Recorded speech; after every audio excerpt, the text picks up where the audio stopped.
There is something uniquely comforting about a world that never really changes. The same street, the same house, with the white fence and the slightly overgrown lawn. The same bar at the end of the road where the same four guys sit at the same table and talk about the same kinds of problems they have always had. And above all of that, the same family, night after night, falling into the same chaos, surviving it, and waking up the next morning like nothing ever happened. That is Spooner Street. That is the Griffin family. And that is why, after more than 25 years and well over 400 episodes of this show, millions of people still find themselves returning to it. Not always because it is perfect, not always because every joke lands, but because it is familiar in a way that very few things in adult life ever get to be. And yet, underneath all of that familiarity, underneath the laugh track and the cutaway gags and Peter's wheezing laughter, there is something else. Something the fans noticed a long time ago. Something that has been quietly building in the background of every single episode since that very first one aired on the 31st of January, 1999, right after Super Bowl 33, when 22 million people tuned in and met this strange, funny, slightly broken family for the very first time. There are things about this show that do not quite add up. Questions that the writers never answered. Moments that do not fit the official story. Coincidences that pile up so high and so neatly that they stop looking like coincidences at all. What if Stewie's evil phase was not a character choice but a memory being suppressed? What if Brian Griffin was never actually a dog? What if the Griffin family has been dead the entire time, and every single episode has been their afterlife?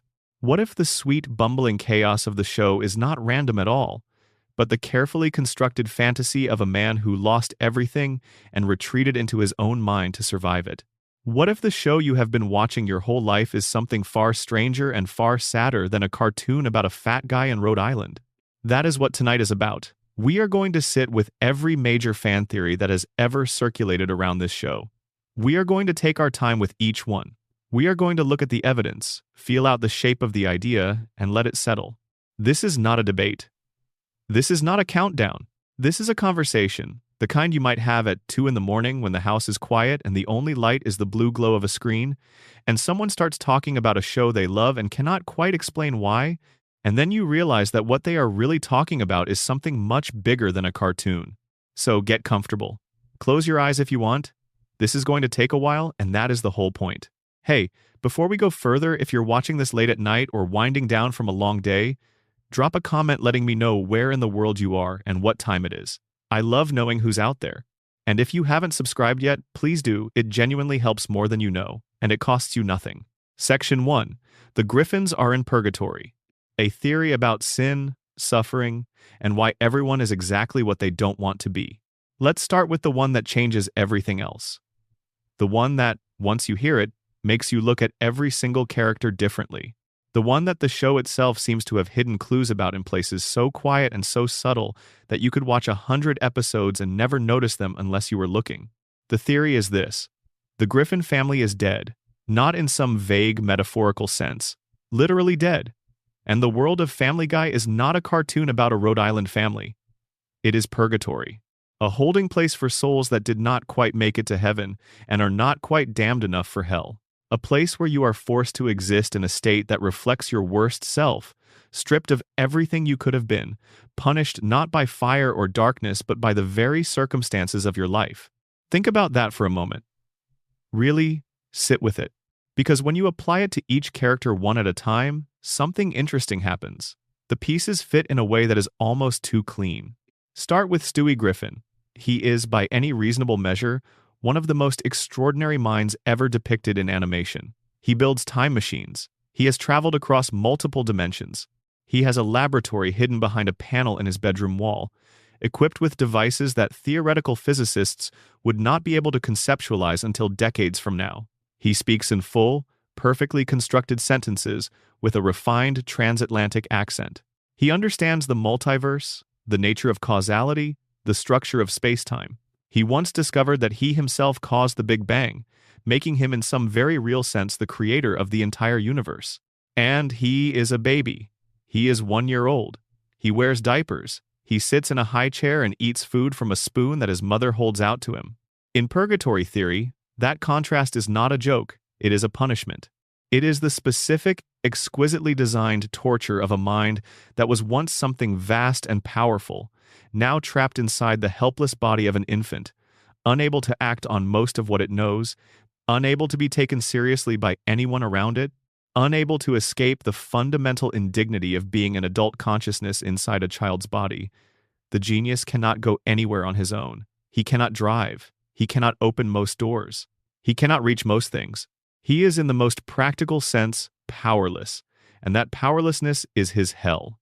Now look at Brian. Brian Griffin is, by the social conventions of the world around him, a dog. He is treated as a pet by people at parties who meet him for the first time. He is technically owned. There are episodes where people put him on a leash. There are moments when the fact that he is a dog, regardless of how human he acts or speaks, becomes the punchline of his entire existence. And yet inside that body is a person of genuine intellectual ambition. Brian has read Dostoevsky. He cares deeply about literature. He has political opinions and philosophical positions, and a genuine yearning to be taken seriously as a writer and a thinker. He is an intellectual who is forced to live as an animal. He reaches for sophistication and comes away with a dog dish. He writes a novel and it fails. He publishes a self-help book and it succeeds but turns him into exactly the kind of shallow, self-important person he always claimed to despise. In Purgatory Theory, Brian is not just a talking dog. He is a man of pretension and pride, condemned to wear the skin of the creature that symbolizes subservience. He wants to be the smartest person in the room. He ends up being the family pet. Lois is, by any metric she grew up with, a person who should have had everything. She was raised in one of the wealthiest families in New England. Her father, Carter Pewterschmidt, is a billionaire. She grew up with servants and private schools and every material advantage a person can have. She was trained as a pianist. She was educated. She was groomed for a life of comfort and ease and refinement. She married Peter Griffin. She lives in a house on Spooner Street that is perpetually on the edge of some new catastrophe. She manages a household that should, by all rights, be unmanageable. She is surrounded by people who take her for granted constantly. In the early seasons, she is the patient, dignified center of a family that would fall apart without her. In the later ones, the show reveals that she has a dark side of her own, that she has made terrible choices, that the composed woman on the surface is covering something a great deal more complicated underneath. In Purgatory, Lois's punishment is this. She could have had a beautiful life, the kind of life that her upbringing promised her. She chose to leave that world behind, and instead of peace, she was given endless, grinding, thankless labor. She is a wealthy heiress doing laundry for a man who once accidentally destroyed their house by trying to make toast. Peter himself is the most obvious case, and also in some ways the most heartbreaking one. Peter in the early seasons is not a malicious man. He is a dreamer. He is someone who lives entirely inside his own enthusiasms, who loves things with a kind of uncomplicated joy that most adults have forgotten how to feel. He loves movies and television and his bar. He loves his friends. He loves, in his way, his family. The punishment Purgatory applies to him is not cruelty. It is smallness. This is a man who dreams big and consistently produces nothing, who throws himself at every situation with total confidence and exits every one of them worse off than he entered, who wants, more than anything, to be admired and important, and who is instead perpetually, definitively ridiculous. His intelligence, and this is important, his intelligence was once a real thing. There are moments, even in the later seasons, where Peter demonstrates a flash of genuine insight or self-awareness that seems to come from somewhere different from the bumbling man-child the show usually presents. These moments last seconds.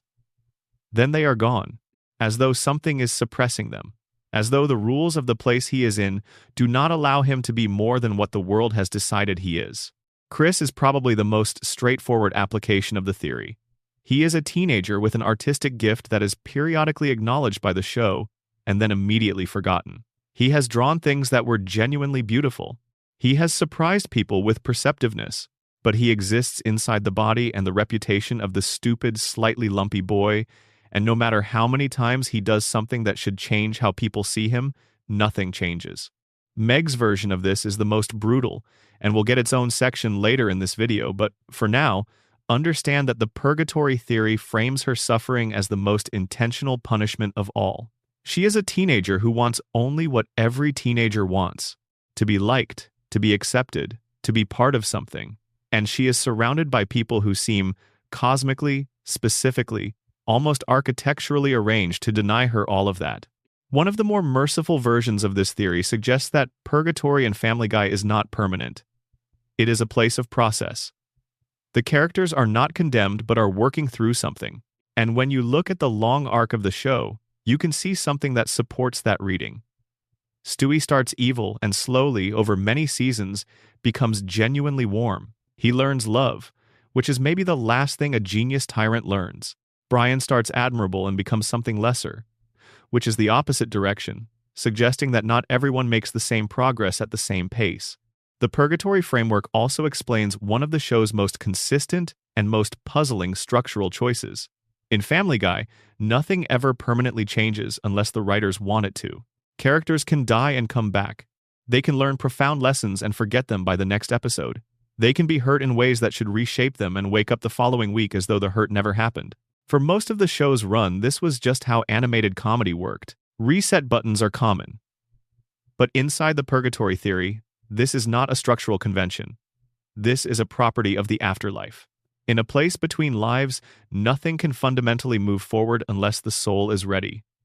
The reset is not laziness. It is the mechanism of the place.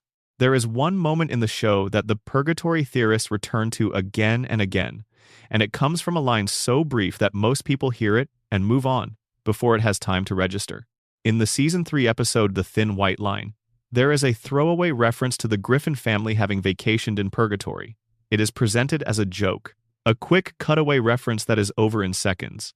But in a show where almost nothing is purely accidental, where callbacks and callbacks to callbacks are a genuine craft the writers have practiced for decades, that line sits in the Purgatory theorists' evidence board like a pin holding all the threads in place.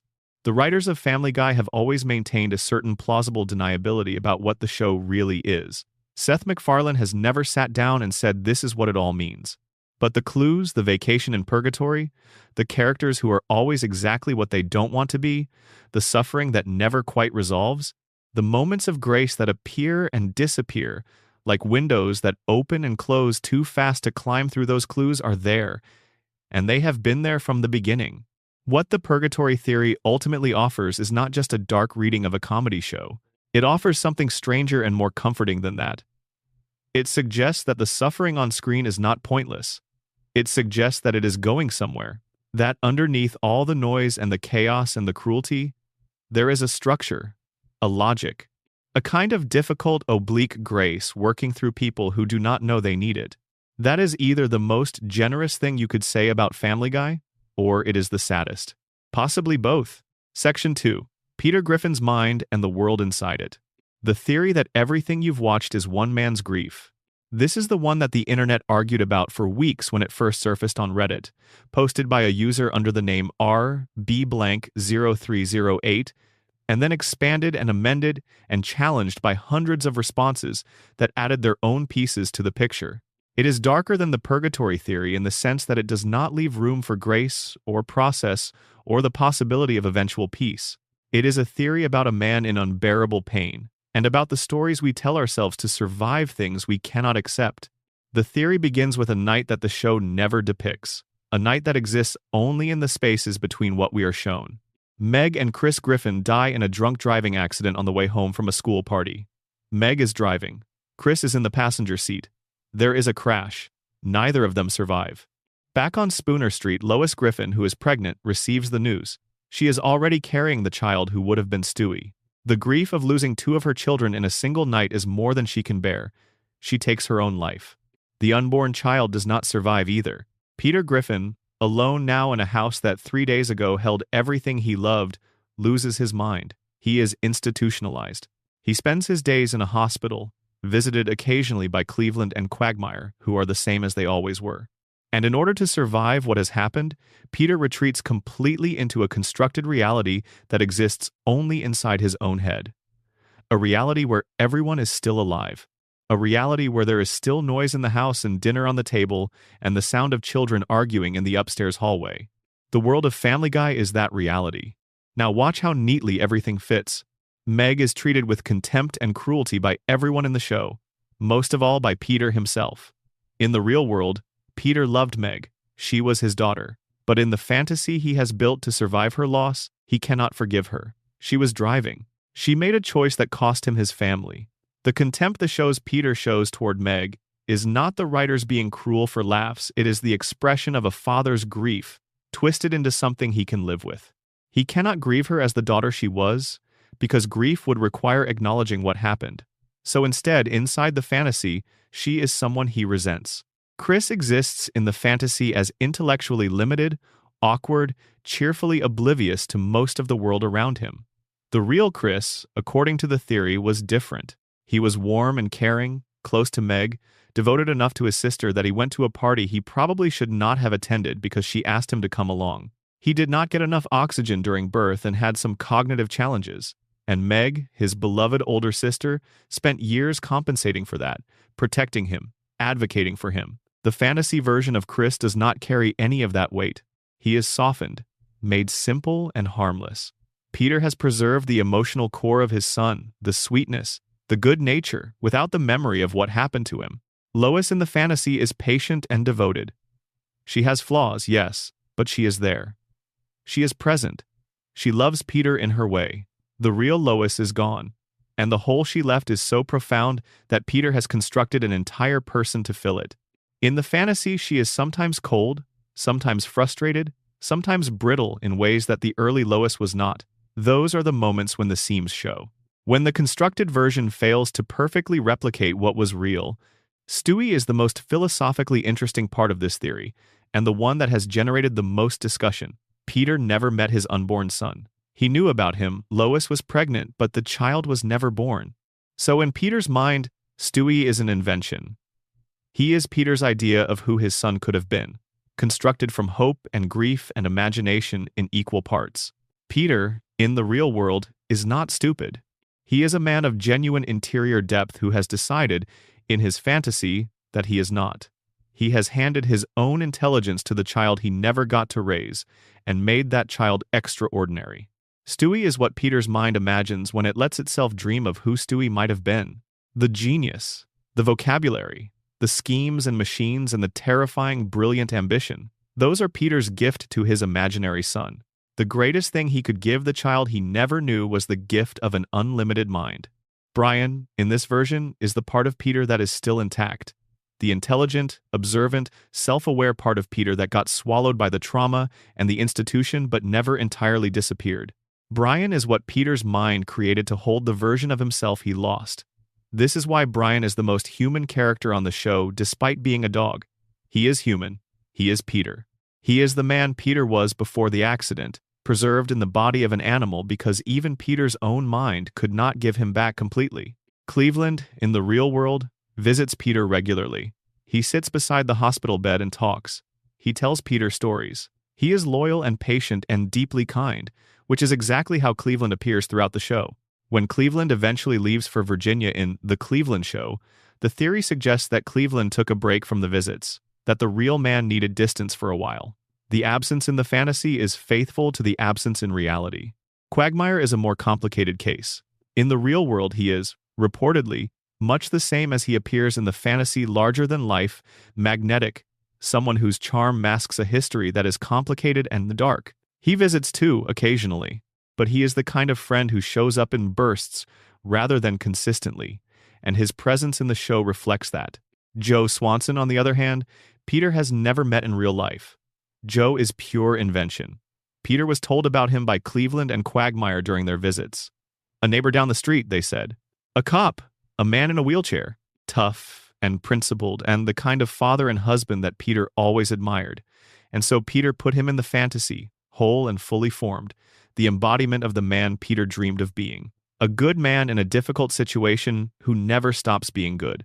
A father who never fails. A husband who shows up regardless. The reason Joe exists in the fantasy as someone slightly idealized, someone whose fundamental decency is never really in question even when the show is being unkind to him, is that Joe was built from Peter's most genuine hope. Not the complicated, grieving, guilty hope. The clean hope. The hope that there is such a thing as a man who does right and keeps doing right. Peter needed that, even inside his own mind.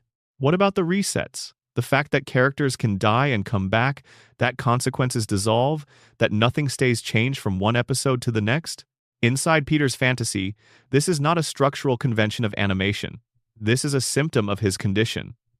The mind of a grieving person in crisis does not maintain a consistent narrative. It loops. It restarts. It cannot hold a story to its conclusion because every ending is a reminder of the ending that actually happened, the one it is spending all its energy not thinking about. There is one more piece of this theory that does not appear in the original Reddit post but emerged from the comment threads around it, and it is the piece that makes the whole thing haunt you a little. The theory holds that the moments of genuine warmth in Family Guy, the moments where Peter and Lois actually love each other, the moments where Peter does something kind for his daughter, the moments where the family is simply, briefly, authentically good to one another, those are real memories. Those are not Peter's fantasy at all. Those are moments from before, from the actual life he had with his actual family, surfacing through the constructed world and floating up like objects in a flood. Real things rising to the surface. Which means that when you watch those moments, you are not watching fiction. You are watching a bereaved man's most precious possessions, the things he is keeping. Section 3. The Stewie Perspective. Everything is being filtered through a baby's mind. Of all the theories in this collection, the Stewie perspective theory is the one that feels most like it was written by someone who had a very specific, very strange experience of childhood and then spent years trying to describe it to other people. The theory, originally outlined on Reddit by a user called iFornication and expanded by dozens of others since, goes like this. Family Guy is not a show about a family. It is a show about how an infant perceives a family. Every character, every event, every strange physics of the world in which the show operates exists because it is being processed through the consciousness of a 1-year-old baby who is trying to make sense of the overwhelming and confusing world around him. The world that Stewie is experiencing, the real world, the actual sensory and emotional input of being an infant, is completely ordinary. His mother feeds him. His father makes loud, rumbling sounds and smells vaguely of something Stewie finds, both comforting and slightly alarming. There is a dog in the house. There are older siblings who move through the space quickly and do not always pay attention to where Stewie is. There is a kind of ambient chaos that is just the sound of a family going about its life. But inside Stewie's mind, where cognition and imagination and emotional processing are doing something absolutely extraordinary in the way that only infant minds can, all of this gets translated. The father, huge and unpredictable, and beloved and frightening in the way that all enormous things are to small people, becomes Peter Griffin, vast, loud, fundamentally unreasonable by the standards of any logic Stewie has access to, loving in a way that is not always aligned with what Stewie actually needs. The mother, warm and close and the source of food and comfort, and also the person who will sometimes hand Stewie to someone else or set him down in the crib against his wishes, becomes Lois. The ambivalence Stewie feels about her, the adoration and the resentment, gets translated into those early seasons of the show where Stewie is actively plotting against her. He does not literally want his mother dead, but he is an infant, and infants feel emotions with an intensity that has not yet developed the language to express them, and in Stewie's translated reality, the frustration and the need and the dependency all get rendered as schemes and weapons and elaborate plans to bring down the person he cannot live without and cannot stop loving. Brian is the most elegant part of the theory. Brian, in reality, is the family dog. He is a Labrador who barks and sits and occasionally knocks things over. But to Stewie, who has no concept of categories like human or animal that would separate Brian from the other members of the family, Brian is simply another member of the household. And household members talk, so Brian talks. This also explains the single most consistent question about Brian across the entire run of the show. Why can some characters understand Stewie when he speaks, while others cannot? The answer, inside the Stewie perspective theory, is that Stewie is not speaking at all. He is making the sounds that babies make, coos and babbles, and the occasional piercing wail, and the adults around him hear those sounds. Brian, in reality, hears the sounds too, and responds to Stewie as dogs do, with attention and proximity, and a kind of responsiveness that Stewie's mind translates as understanding. In the fantasy, Brian and Stewie have real conversations. In reality, Stewie is babbling at a dog who is lying next to him, and the dog's tail is wagging. The exaggeration of everything in Family Guy makes perfect sense inside this framework. Infants do not experience the world at a measured adult scale. Everything is enormous. Everything is urgent. Everything is filtered through a nervous system that is encountering sensation for the first time and has nothing to compare it to. Peter falling down the stairs is not a minor household accident. Through infant eyes, it is a catastrophe of biblical proportions. The chicken fights are not absurd departures from realism. They are the literal experience of watching two large creatures in conflict from ground level, rendered with all the drama that an infant mind assigns to any conflict between large creatures. The time machine, the mind control devices, the weapons Stewie builds in his room. These are all pure imagination, the most wonderful and most easily overlooked evidence for the theory. Because infants do imagine. They imagine constantly and richly and without the constraint that adult minds impose when they apply the concept of possibility. Stewie builds a time machine in his room because that is what a baby with an extraordinary mind does with the idea of a machine. He does not know what a machine cannot do. He knows only that machines do things, and so his machine does everything. What makes this theory especially affecting is what it says about the evolution of the show over its seasons. In the early years, Stewie's perspective is most consistent with the inner life of a very young baby. He is reactive, he is emotional, he is simultaneously frightened and fascinated by everything. As the seasons progress and Stewie himself changes, becoming softer, more relationally oriented, more interested in Brian than in world domination, the theory suggests that Stewie is growing. The baby is developing. The consciousness that was once entirely focused inward on its own needs and its own schemes is beginning to turn outward and recognize that other people have interior lives too. The Stewie-Brian friendship, which becomes the emotional center of the show through its middle seasons, is, in this reading, the single most important developmental achievement of the story. A baby learning to love a dog. A consciousness learning that something outside itself is real and valuable and worth protecting.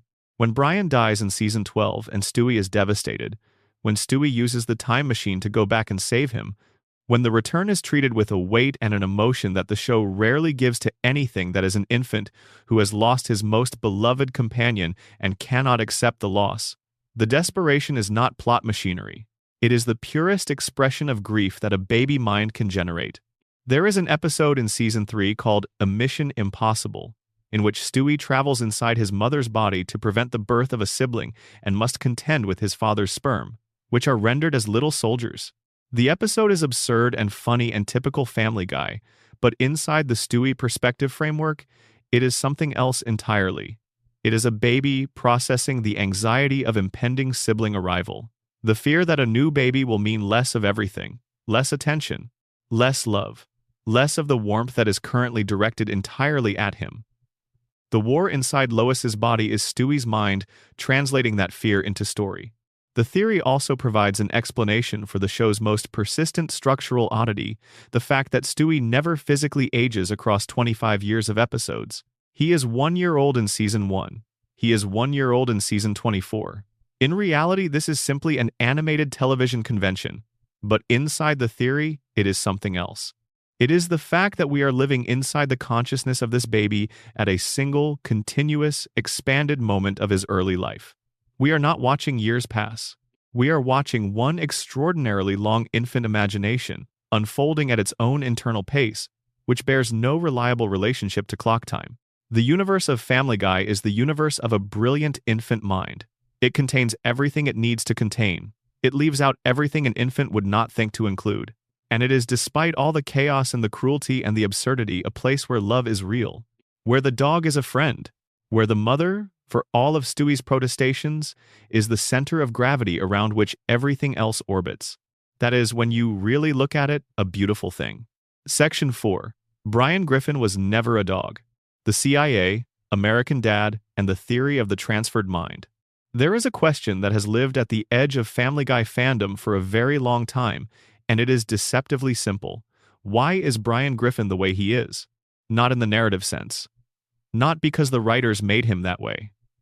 In the world of the show, inside the logic of its own universe, why does Brian Griffin exist as he does?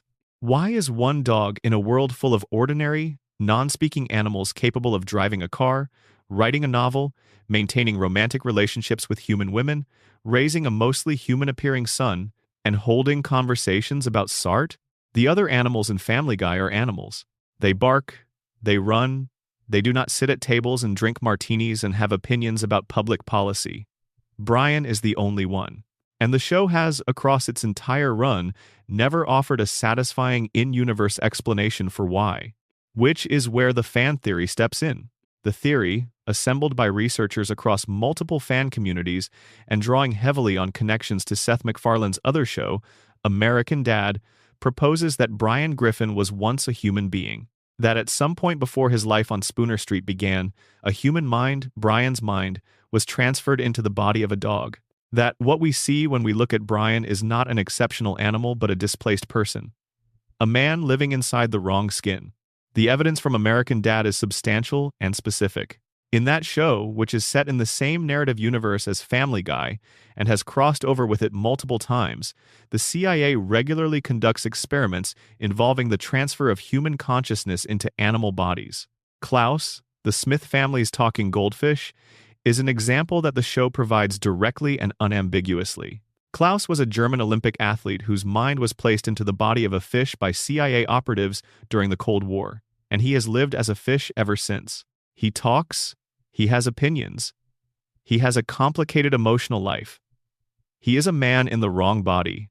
Reggie, a CIA operative in American Dad who happens to be a koala, exists in a similar circumstance. His animal body is the result of an experiment, not his natural state. These are not one-off gags. They are established properties of the American Dad universe, which is the same universe Family Guy inhabits. Now apply that same CIA technology to Family Guy, and Brian's existence resolves into something coherent. Brian was picked up by Peter as a stray. This is shown in the episode Road to Rhode Island through a flashback. The puppy Brian is shown as a regular dog at the moment Peter first encounters him. But the question the theory asks is, what was Brian before he was a stray? Where did he come from before Peter found him on the street?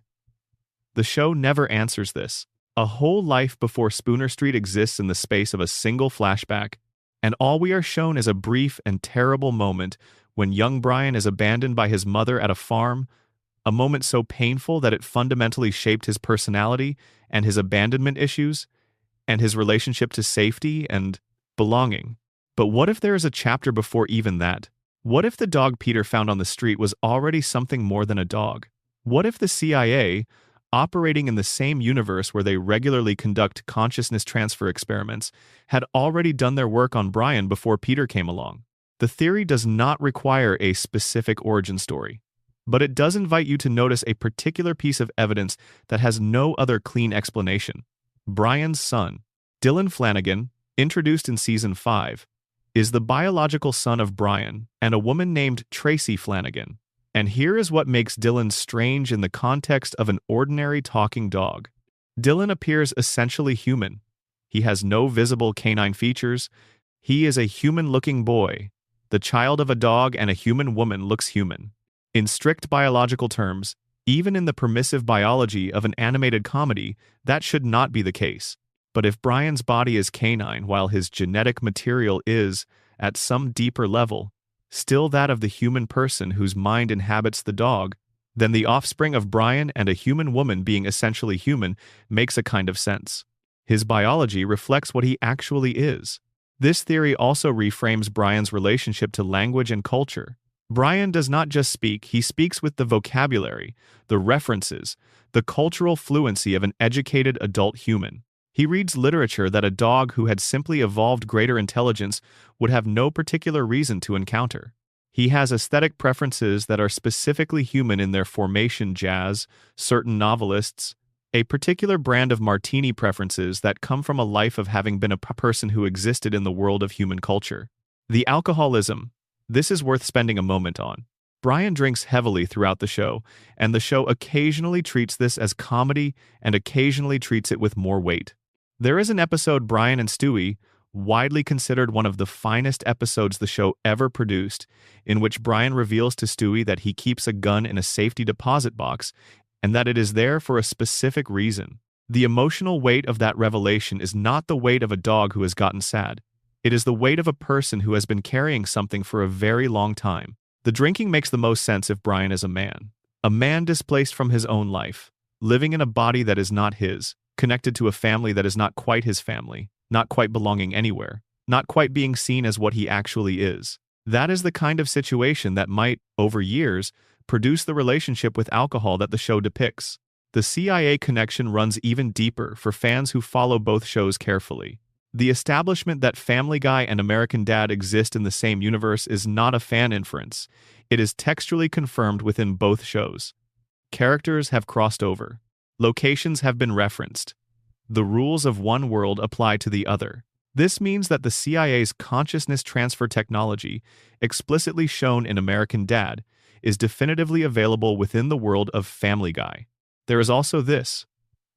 The show has never explained why Brian, of all the puppies born in his litter, was the exceptional one. In Road to Rhode Island, we see his mother and siblings. They are ordinary dogs. They do not speak. They do not walk upright. They do not have opinions about public radio. Brian is singular among them, and the show presents this as simply true without accounting for it. If Brian's mind was transferred into that particular puppy's body, the singularity is explained. He was not born exceptional. He arrived exceptional, carrying a mind that was already formed and already full when it was placed into the body of a dog that did not yet have one. What does this theory do to how you watch Brian? It makes him sympathetic in a completely different way. All of his pretension, all of his reaching for respect and acknowledgement that he cannot quite achieve, all of the moments where someone looks at him and remembers that he is a dog and adjusts their expectations accordingly, those stop being character flaws and become something more like tragedy. He is not pretentious. He is someone desperately trying to claim an identity he knows he has, but that the world around him refuses to recognize. He is a person living in the body of a pet, and everyone around him is very fond of the pet without quite seeing the person. Section 5. The suppression of Stewie's evil. What if the evil baby phase was real, and someone made it stop? Stewie Griffin in Season 1 is one of the most specific, most original, and most genuinely unsettling comedic characters that television produced in the 1990s. He is a baby. He is 1 year old. He wears a yellow shirt and a diaper. He sits in a high chair and requires assistance with most things that adults take for granted. He also has a time machine, a mind control ray, a collection of weapons that most governments would classify as prohibited, and a carefully developed plan to kill his mother and achieve total global domination. By Season 8, Stewie is having emotional conversations about his feelings. He is going on road trips with Brian. He is processing insecurities about fitting in and being liked. He is warm. He is sometimes vulnerable in ways that the Season 1 Stewie would have described as beneath him. The official explanation for this transformation, offered by Seth MacFarlane and the writing staff at various points over the years, is simple. The evil baby joke ran its course. They had taken it as far as it could go. They felt Stewie needed to evolve or become repetitive. The fan theory does not accept this explanation, and it offers a very different one. The theory holds that Stewie's evil phase was entirely real, that he was genuinely an extraordinary and genuinely dangerous entity, a mind operating at a level far beyond any other consciousness in the show's universe, and that the global domination schemes and the weapons, plans against Lois were not exaggerations for comic effect, but actual project of a being who was capable of executing them. So why didn't he? Why, across 20-plus years of episodes, did Stewie never actually take over the world? Why did the plans always fail? Why did the attempts on Lois's life never succeed? The theory's answer: because someone stopped them. Someone with the capability to intervene in Stewie's schemes before they could reach their conclusions, and the motive to make sure he never grew too dangerous. The most developed version of this theory points to Brian as the person doing the stopping, not the emotional, sympathetic Brian of the later seasons, but an earlier, more purposeful Brian whose role in the household is less family pet and more assigned guardian. The theory suggests that Brian, by virtue of being the only adult-level consciousness in consistent proximity to Stewie, has been watching him, managing him, quietly preventing the most catastrophic outcomes while maintaining the appearance of simply being a dog who is unusually good at conversation. This is not, in the theory, a conspiracy. It is what Brian actually is, his function. Why he was placed in the Griffin household in the first place. If you accept the CIA mind transfer theory from the previous section, Then Brian, being a former human with a specific assignment monitor and contain the extraordinary infant at 31 Spooner Street, becomes narratively coherent in a way it would not otherwise be. The Season 6 two-parter, Stewie Kills Lois and Lois Kills Stewie, holds a special place in this theory. In those episodes, Stewie does accomplish what he set out to do from the very first episode. He kills his mother. He seizes control of the world. He becomes the dictator he always planned to be. And the show depicts it for 2 entire episodes as having actually happened. The world under Stewie's rule is portrayed in detail. He sits in the United Nations and addresses world leaders. He implements policy. He is, briefly, exactly what he always said he would be. And then the reveal comes. It was all a simulation. The entire two-parter, all 42 minutes of one of the most dramatically ambitious things the show had ever attempted, was happening inside a computer program Stewie had built to model the outcome of his plans. None of it was real. The purgatory theorists use this moment as evidence for their reading. The multiverse theorists have their own interpretation. But the Stewie suppression theorists read it differently. They read it as a moment of stunning self-awareness on Stewie's part. The simulation was not just a planning tool. It was a test. Stewie ran the model, watched what happened, saw the world under his control, and somewhere in the processing of that outcome, something shifted. What if the simulation showed him something he did not expect? What if the outcome of total control, actually achieving everything he had worked toward, was not what he imagined it would be? What if the version of himself at the peak of his power was lonely in a way that his planning had not accounted for? The simulation showed Brian dead in that version of the future, and Stewie, seeing that outcome, could not accept it. This reading of the two-parter frames the end of Stewie's evil phase not as a writer's decision to retire a joke, but as a character's decision to abandon a goal. Stewie ran the numbers. He modeled the future. He looked at a world in which he had won, and he found that Brian was not in it, and he decided that winning was not worth the price. This makes the Stewie-Brian friendship, which becomes the emotional backbone of everything that follows, something more than a cute dynamic. It becomes the reason the world continues to exist. It becomes the love that stopped the apocalypse. There is another version of this theory that focuses less on Brian and more on Lois. In some readings, Lois Griffin is not the oblivious mother she appears to be.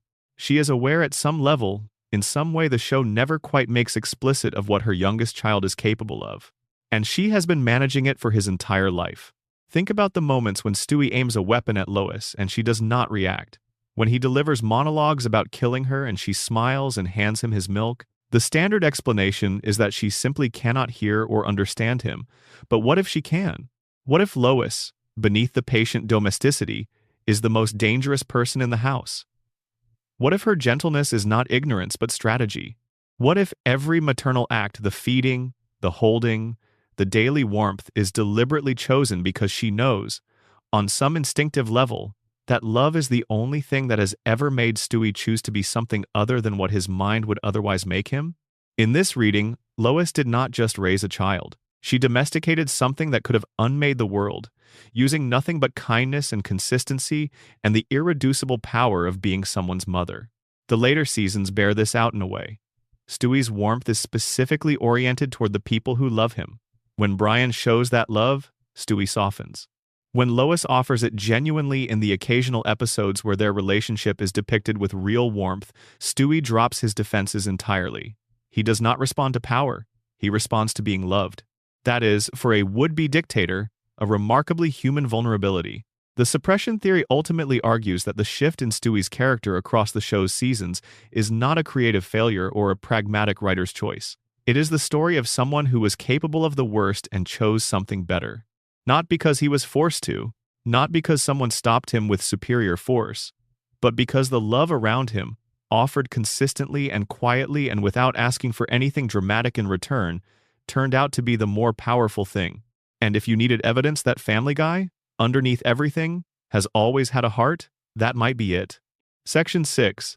Meg Griffin is the most powerful person in the house. The theory of the scapegoat and the weight she carries.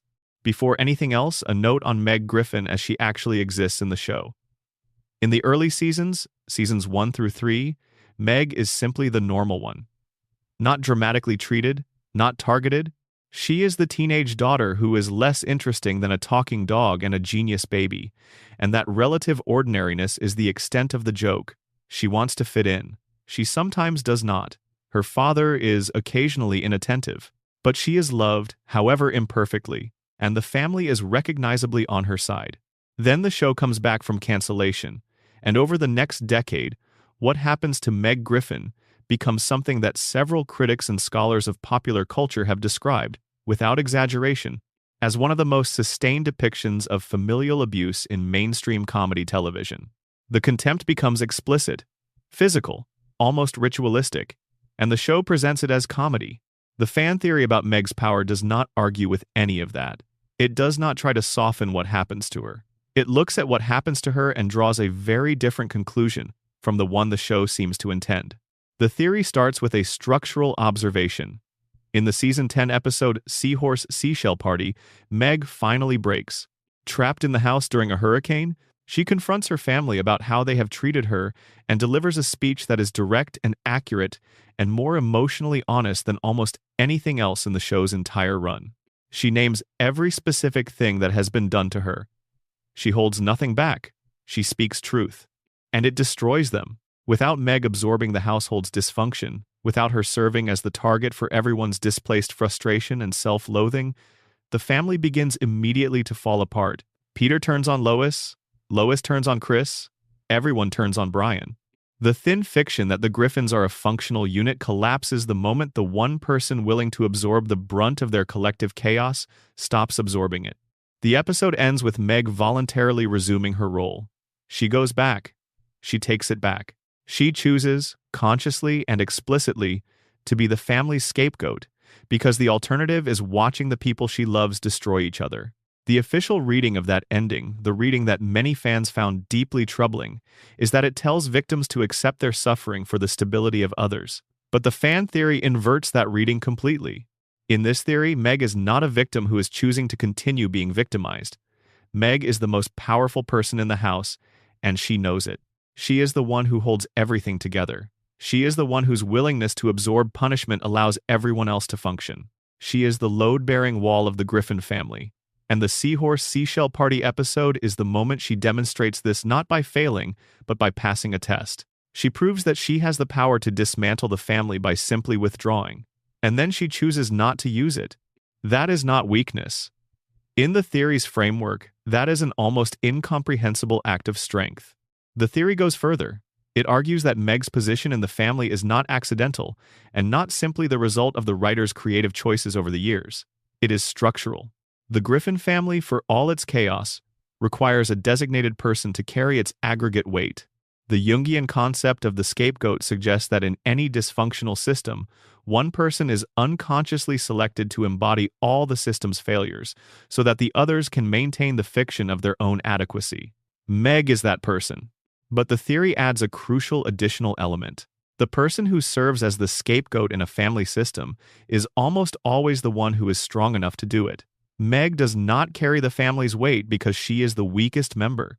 She carries it because she is, in some way that the family itself is incapable of recognizing, the strongest. She can absorb what would break the others. She can survive what they could not.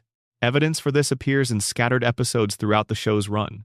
Meg, when given room to be herself when episodes briefly permit her to exist outside the role of target, turns out to be remarkably capable. She shows genuine talent in multiple areas. She demonstrates resilience that goes far beyond what her circumstances would seem to allow. In the Simpsons crossover episode, Lisa Simpson recognizes Meg immediately as someone who has been carrying something heavy and helps her discover a genuine musical gift. In episodes where Meg is allowed to fight back, she wins.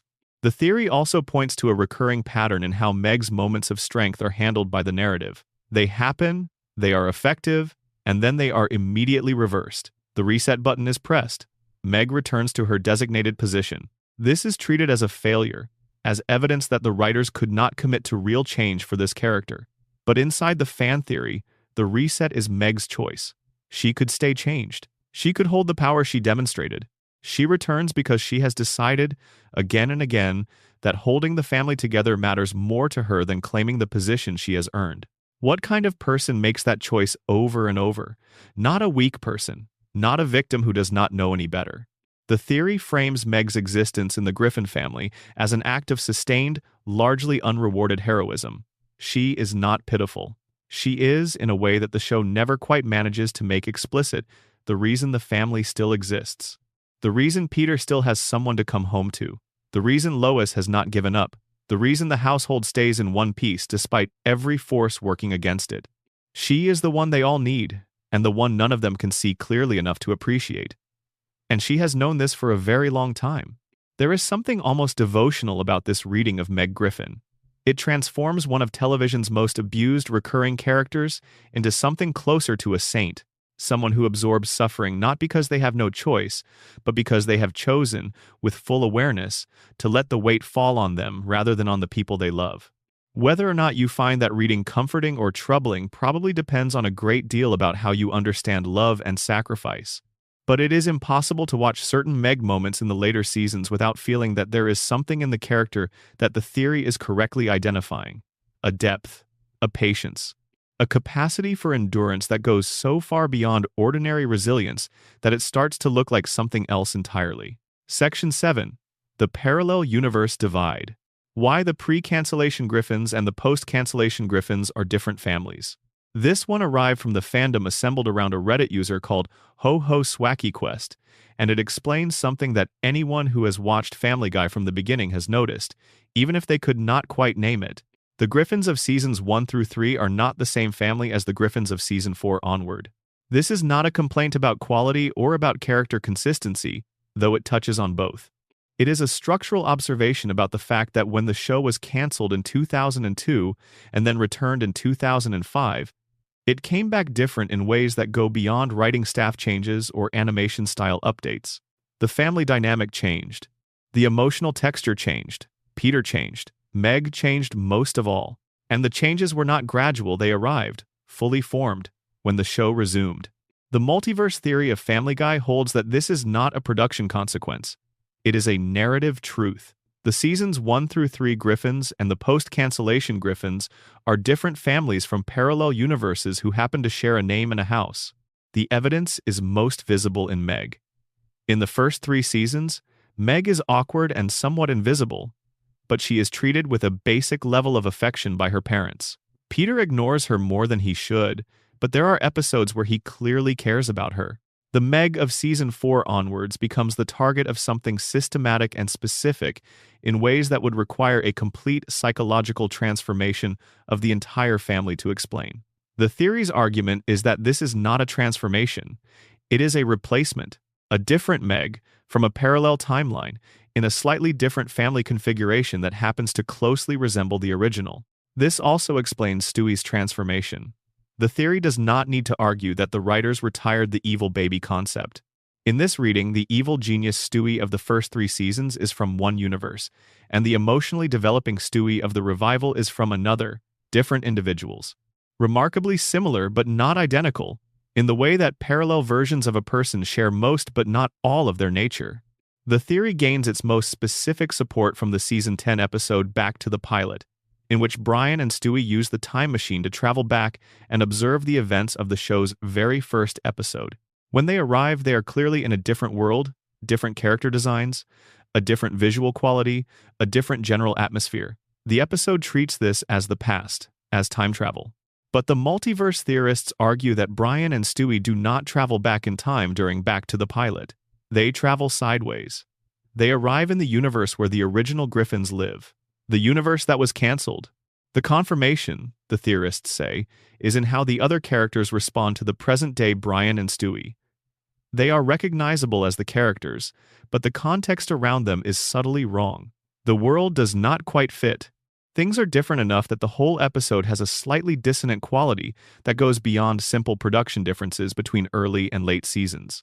There is also the multiverse episode itself, Road to the Multiverse, from season 8, which establishes, within the show's own canon, that Brian and Stewie have a device that allows them to travel between parallel universes. The show's universe does not simply contain one timeline. It contains many, and at least 2 of its main characters have explicit access to all of them. Stewie's interdimensional remote control, introduced in that episode, is capable of shifting between realities, The episode visits a universe without Christianity, a universe where humans and dogs are socially reversed, a Disney animated universe, and several others. Each is recognizably built on the same foundation but significantly different in its particulars. The multiverse theorists argue that the original seasons 1 through 3 of Family Guy are not the past of the current show. They are a different column on the multiverse's infinite spreadsheet. A world running parallel, a family with the same name and address but a different emotional configuration. This reading has a comforting implication that the theorists themselves sometimes note. It means that the original Griffins, the warmer, more functional family of the early seasons, still exists somewhere. They are still out there in their universe, going about their lives. Peter still loves his daughter in a way that is imperfect but genuine. Meg is still just the normal one, the least dramatic member of a dramatic family, living an ordinary teenage life without anyone targeting her. The family that made people love this show in the first place did not stop existing when Fox canceled it. They are still there, in a universe that Stewie and Brian could theoretically reach with the right coordinates on that remote control. They just cannot get back to them from here. The theory also has an implication for what the current show is. If the post-cancellation Griffins are from a different universe, a slightly darker, slightly harsher, slightly less warm version of the same base configuration, then the show has been, all this time, the story of a family in a universe slightly worse than the original. Not the best version of themselves, a recognizable version, but tilted towards something harder. That tilting, the theory argues, is not an authorial failure. It is the premise. The post-revival show is the story of a family living in the harder universe, trying to find their way back to something that looks like the warmth they had before. Sometimes they get close. Sometimes an episode manages to feel, briefly, like the early seasons, and then it passes, and they are back in the darker world. The parallel universe theory does not assign blame or identify villains. It simply observes that something shifted, and asks what if that shift was not an accident but a feature? What if the show you have been watching since 2005 is the story of people in a world that is not quite right, who can sometimes feel the other world's warmth without being able to reach it?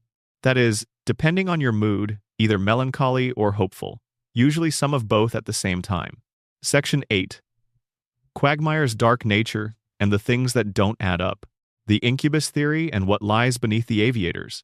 Glenn Quagmire is, for much of Family Guy's run, presented as a single man who is extremely successful with women. That is the surface reading, the one the show wants you to take, the one that generates the immediate comedic material. He has a catchphrase. He has a pattern of behavior. He is a running joke about a specific kind of man who inhabits a certain neighborhood bar, always wearing the same jacket, always ready with the same brand of enthusiasm. But the details, when you start to pay close attention to them, do not quite add up. Quagmire is 61 years old. This is established within the show's own canon. He is over 60. He does not look over 60. He barely looks 40. He has aged across more than 25 years of the show's production timeline. Essentially not at all. Peter has gray areas. Joe has aged. Even Brian, who is a dog and biologically should age faster than a human, has shown the passage of time in certain ways. Quagmire has not. He has remained a constant, perpetually middle-aged, perpetually vigorous, perpetually interested in and accessible to romantic partners of almost any description. The incubus theory takes these observations and places them in a different category. An incubus, in classical demonology and folklore, is a supernatural entity that feeds on sexual energy. It takes the form of an attractive humanoid. It does not age in normal ways. It has a compulsive orientation toward intimate contact that goes beyond ordinary human appetite, because that contact is, in some sense, what sustains it. The incubus is not promiscuous because of personality. It is promiscuous because of nature. Look at Quagmire again through this lens. He has had, by the show's own accounting, more romantic encounters than any ordinary human life could realistically contain. Not just in terms of number, though the number is extraordinary, but in terms of variety and circumstance. He succeeds in situations where a normal person would not. He seems to exercise a kind of pull on people around him that goes beyond what charisma alone could explain. In the episode Joe's Revenge, when Quagmire helps Joe against a criminal, it is revealed that he has weaponized his sexually transmitted diseases in a way that implies a specific relationship between his biology and his activities. a relationship that is unusual enough to deserve more than a casual joke. He doesn't seem to suffer the way normal people suffer from the consequences of his behavior. He gets away with things. He escapes situations that should have lasting consequences. There is a resilience about him, a specific, frictionless quality to his continued existence that does not match what his lifestyle should logically produce in a human being. The incubus theory also engages with Quagmire's relationship with The Simpsons, which appears in a gag that is clearly intended as a one-off crossover joke. In Movin' Out, Brian's song, Quagmire has a brief affair with Marge Simpson, and when Homer discovers them, Quagmire shoots him. Then Marge. Then, by implication, the children. In the framing of the joke, this is absurdist humor that exists to make the crossover surprising and dark. But the theory reads it differently. The willingness to kill, the speed and completeness of the violence, the absence of apparent regret, these are not qualities the show normally attaches to Quagmire in his regular interactions. They suggest a different mode of operating when his activities are threatened. Quagmire's age is the most concrete piece of evidence for the theory, because it is verifiable within the show's own established canon, and the show offers no explanation for it. He is explicitly over 60. He looks and acts like a man in his 30s. Either the show simply forgot that it established his age and does not apply it consistently, or inside the universe of the show, the age and the appearance are both true because he exists on a different timeline than the human characters around him. There is a fan theory extension that connects the Quagmire incubus reading to the purgatory framework from earlier. If the Griffin family's neighborhood is purgatory, or purgatory adjacent, then the presence of something that is not human but wears a human face in that neighborhood is not especially surprising.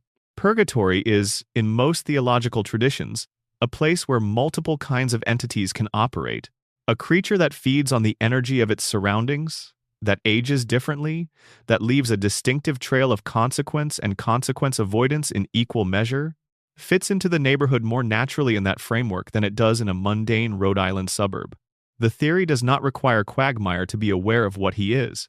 Some versions of the incubus mythology describe the entity as fully conscious of its nature and deliberate in its choices. Others describe a kind of compulsion operating through a person who experiences their behavior as normal, who cannot quite understand why their life takes the shape it does, who finds themselves in situations they did not consciously seek. The Quagmire on screen, especially in moments of vulnerability, his relationship with his sister, his complicated feelings about his daughter, his occasional flashes of genuine warmth toward Peter, and the group could be the portrait of a being that is aware something is different about it, without being certain of what that difference means. The episode Quagmire's Baby, in which Quagmire discovers he has fathered a daughter and must decide whether to keep her or give her up for adoption, is one of the most emotionally resonant Quagmire-centered episodes the show ever produced. It shows a side of him that the incubus framework handles gracefully. Even if you are something that exists outside ordinary human categories, even if you operate by different rules and live on a different timeline, the encounter with something small and entirely dependent and entirely yours produces a response that is completely human. He loves the baby. He cannot keep her. His nature and his lifestyle do not allow for it. But the love is real, and the giving up is genuinely painful. That is perhaps the most interesting thing the incubus theory does for Quagmire's character. It does not reduce him.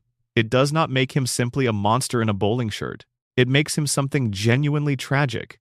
A creature that cannot fully stop being what it is, surrounded by people who are capable of the kind of love and constancy it cannot quite reach, and who is dimly aware of the distance between them and himself, and who fills that distance with laughter and a catchphrase and the specific noisy warmth of the bar at the end of Spooner Street. Section 9. Cleveland Brown, the Secret Center. Why the quietest man at the table is the one who was always supposed to tell this story. Cleveland Brown is the kind of television character that the industry has a specific word for, underwritten. He arrives in the first season as part of Peter's friend group, a calm and patient presence at the bar, a voice of gentle reason that appears when the other voices are too loud. He is supportive. He is kind. He absorbs enormous amounts of casual disrespect from the people around him, including, famously, the discovery that his best friend Quagmire was having an affair with his wife, with a patience that reads, on the surface, as passivity. He gets a spin-off. He leaves. He comes back. He settles back into the ensemble. The theory that Cleveland Brown is the true protagonist of Family Guy, starts from a deceptively simple observation. Of the four men at the Drunken Clam, Cleveland is the only one who consistently acts with genuine moral integrity. Not perfect integrity, he is a complicated person, and the show gives him enough history and enough contradictions to make him real, but something recognizably oriented toward doing right by the people around him. Peter is the chaos. Quagmire is the appetite. Joe is the principal, the institutional man, the person whose goodness is attached to a role. Cleveland's goodness is not attached to anything external. It is just how he is. He is kind because he is kind. He is patient because he values peace. He offers deep insight because he is genuinely paying attention. And the theory asks, what if the show was always meant to be from his perspective? What if the chaos and the cruelty and the strange dark comedy of everything that happens on Spooner Street was supposed to be the story as Cleveland experiences it? The story of a decent man surrounded by people who are, in various ways, a great deal less decent, trying to maintain his own equilibrium while the world around him repeatedly refuses to? This reading makes Cleveland's departure from the show and his spin-off feel less like a commercial decision and more like a structural one. The center leaves. The show, without its moral anchor, becomes something harder and less grounded. The characters who remain are the chaos, the appetite, and the institutional man, none of whom have Cleveland's capacity for the quiet, consistent, foundational goodness that held the group together. When Cleveland comes back from his spin-off, the show around him has already shifted. He returns to a neighborhood that is darker than the one he left, and he settles back into his place with the same patience he always had, because that is who he is. But the show is no longer the one that was designed around him. It is a show that has been running without its protagonist, and his return does not change that, because the story was never properly his to begin with. The theory also engages with Cleveland Jr., the version of Cleveland's son who appears after the spin-off. Original Cleveland Jr., in the early seasons of Family Guy, was an energetic, athletic child who bore little resemblance to the soft-spoken Cleveland Sr., the Cleveland Jr., who returns after the Cleveland show is heavier, quieter, gentler, more recognizably his father's son in temperament. Some fans read this as a continuity error. Some read it as character development that happened off-screen during the spin-off. The theory reads it as the show finally aligning a son with the father he was always supposed to reflect. Cleveland, in the theory's framework, is also the character most affected by the show's collective trauma. He has experienced more direct personal loss than most of his neighbors. His first marriage ended in betrayal. He watched a close friendship survive the revelation of that betrayal, which required a generosity that is not common. He built a new life in a new city, discovered that the new life had its own complications, and came home again. By the time Cleveland is firmly back in the ensemble, he has accumulated more genuine life experience than almost anyone else in the cast. And he wears it quietly, as people who have been through things often do. The deepest version of the Cleveland protagonist theory argues that Family Guy's decline in quality is, in structural terms, a consequence of this misalignment. The show was designed, consciously or not, around the presence of a moral center. When that center was removed, the other characters were free to become what they became. Peter became crueler. Brian became more insufferable. Stewie lost his edge because there was no one to witness the edge in quite the right way. The warmth that the early show had was not a general property of the writing or the animation. It was a property of Cleveland's presence. His willingness to be decent in a world that kept trying to convince him decency was not worth the effort. He resisted. He was patient. He kept showing up. That is, in its quiet way, its own kind of hero's journey. Section 10. The Truman Show Theory. Peter Griffin does not know he is on television. In 1998, a film called The Truman Show was released.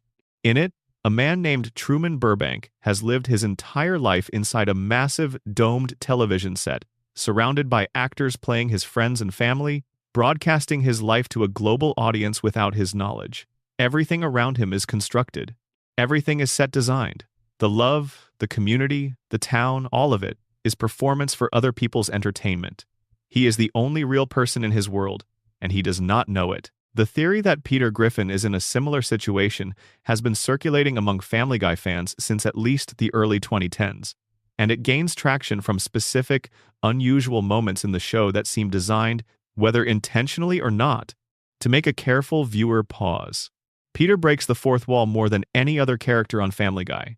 This is well documented. He winks at the camera. He speaks directly to the audience. He acknowledges in more than a dozen specific episodes across the show's run that there is an audience watching him. In Lethal Weapons from Season 3, he criticizes Fox's programming directly, and then walks across the screen in deliberately bad animation to demonstrate what budget cuts would look like. He looks at the camera to do it. He knows it is there. The standard reading of fourth wall breaking in Family Guy is that it is a meta-comedy tool, the show acknowledging its own artificiality for comic effect. But the Truman Show theory asks, what if Peter is not breaking the fourth wall for comic effect? What if he genuinely knows he is being watched and is performing accordingly? The episode Inside Family Guy from Season 15 takes the form of a behind-the-scenes documentary about the production of Family Guy, with the Griffin family discovering that they are characters on a television show. This is played as a one-off meta-gag, a single episode's premise. But the Truman Show theory suggests that this episode is not a departure from the show's reality. It is the show briefly allowing the reality to surface that has always been there. The theory has a darker extension. In The Truman Show, the entity controlling the environment makes choices about what Truman experiences. His life is managed. His relationships are curated. His circumstances are arranged. When things go wrong, when Truman begins to sense the artificiality around him, the production team intervenes to restore the status quo. Apply this to Family Guy and the reset button problem takes on a completely different character. Episodes end and consequences disappear because someone is resetting them. The Griffins can survive things that should permanently alter their circumstances because the production controlling their world does not allow permanent alteration. The show literally cannot commit to consequences because consequences are not part of the format the production has established. Peter's growing awareness of this, his increasing tendency, across later seasons, to look at the camera and comment on the show's own structure is, in this theory, the same arc as Truman's growing suspicion. He has always had a sense that something is managed about his world. In the early seasons, that sense is suppressed or expressed through innocuous meta-humor. In the later seasons, it surfaces more frequently and with more specificity. He talks about Fox. He talks about his budget. He talks about what this week's episode is supposed to be about. He is mapping the structure of his own prison, one offhand comment at a time, and nobody around him takes it seriously because they are all inside the same prison and have learned not to look at the walls. The Stewie of the early seasons in this reading is more aware of the construct than anyone else. His genius extends to the perception of the show's own mechanics. When he builds a time machine, he is not just manipulating time within the story, he is, in some sense, manipulating the show itself. His ability to move through the multiverse, to revisit the pilot, to exist across timelines, is evidence of a mind that has partially grasped the nature of the constructed reality he is living in, and found ways to operate in the cracks of it. Brian, as Peter's most self-aware companion, occasionally demonstrates awareness that goes slightly beyond what his role as family dog should allow. There are moments when Brian seems to know that he is in a story, that the story is not going well, that the people telling it have made choices he would not have made. His alcoholism in this reading is not just character dysfunction. It is the response of a person who can see the structure of the situation he is in and cannot change it, and who has found the only available form of relief from knowing that. The Truman Show theory ultimately invites you to watch Family Guy as a kind of horror story in a comedy's clothing. Not because anything especially terrible is happening by most standards, the Griffins have a fine life, but because the most fundamental human freedom, the freedom to live a life that is genuinely your own, is the one thing that has been withheld from them. They are performing. They just do not know for whom or why or what the audience expects from them. Except Peter. Peter, more than any of them, keeps looking at the camera, keeps checking, keeps trying to see past the fourth wall to whatever is on the other side. He has never quite broken through, but he has never quite stopped trying either. Section 11. Lois Griffin, the architect? The theory that the chaos is managed from the kitchen. Everything that happens in the Griffin house passes through Lois. This is not a fan theory. This is just the actual mechanics of how the household operates. She is the administrative center, the person who makes decisions, the one whose approval Peter constantly seeks, the one whose opinion actually shapes what happens next. The theory that Lois is not simply managing the chaos, but is in fact its architect, that she is the most strategically intelligent person in the house, and that the apparent dysfunction of the family is not chaos at all, but the controlled expression of exactly the family dynamic she has chosen, arrives from several directions at once. Start with her history. which the show has gradually revealed across its run. Lois before Peter was not the patient homemaker she plays on Spooner Street. She had a drug addiction, she was a shoplifter. She demonstrated on multiple occasions a capacity for violence and dishonesty that sits uneasily beside the composed mother of three she presents to the neighborhood. In the episode The Perfect Castaway, when Peter is lost at sea, Lois moves on quickly.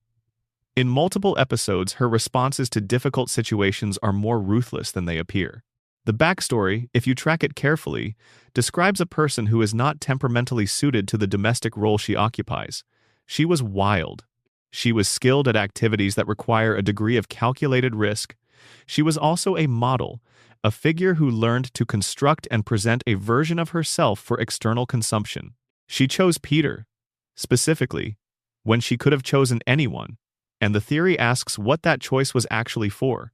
The benign reading is love. She loved him. She chose him because he made her laugh and made her feel free and did not care about the world she came from. The more complex reading suggests that Peter is, in certain very specific ways, the ideal partner for someone who wants to be the real power in a household. He is loud and attention-consuming in a way that draws all scrutiny to himself. He is chaotic enough that his chaos is the story everyone pays attention to. Lois, managing from slightly behind him, is never the one under examination.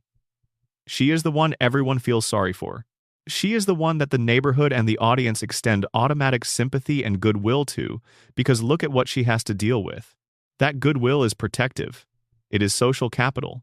It is a position that allows Lois to do things, make decisions, shape outcomes, manage the family in specific directions that would generate far more scrutiny if they were not framed by the prior narrative of her long-suffering patience. The theory's most compelling evidence comes from how Lois handles Meg. Of all the members of the family, Lois arguably has the most power to change Meg's situation. She is the mother. She has authority over Peter in practice even when his bluster suggests otherwise. She could intervene, consistently and effectively, in the treatment Meg receives. She does not. The theory does not assume this is malicious. It proposes something more nuanced. Meg serves a function in the family dynamic that Lois understands. Meg is the person who absorbs the family's excess frustration, who redirects the chaos downward and away from the center of the household. Without Meg in that role, the family's dysfunction would not disappear, it would find a different target.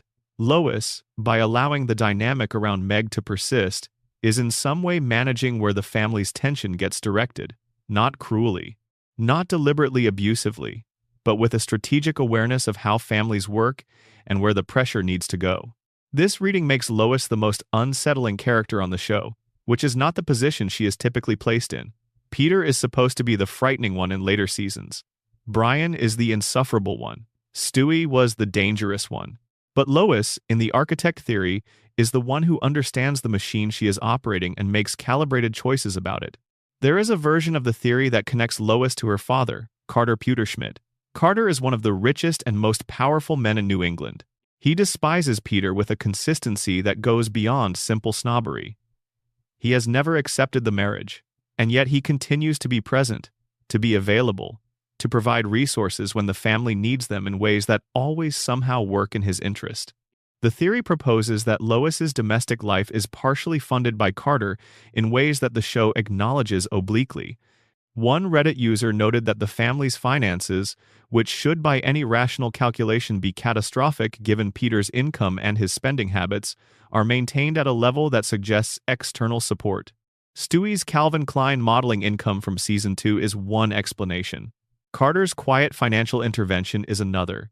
Lois, who has maintained her connection to her family despite the marriage Peter's father-in-law will not fully endorse, is the hinge between the wealthy world she came from and the Spooner Street world she chose. She is never trapped. She always has a way out. She has simply decided not to use it. The question the architect theory ultimately asks is whether a woman who is that capable, that resourceful, that clear-eyed about the mechanics of her situation has chosen her life consciously and deliberately.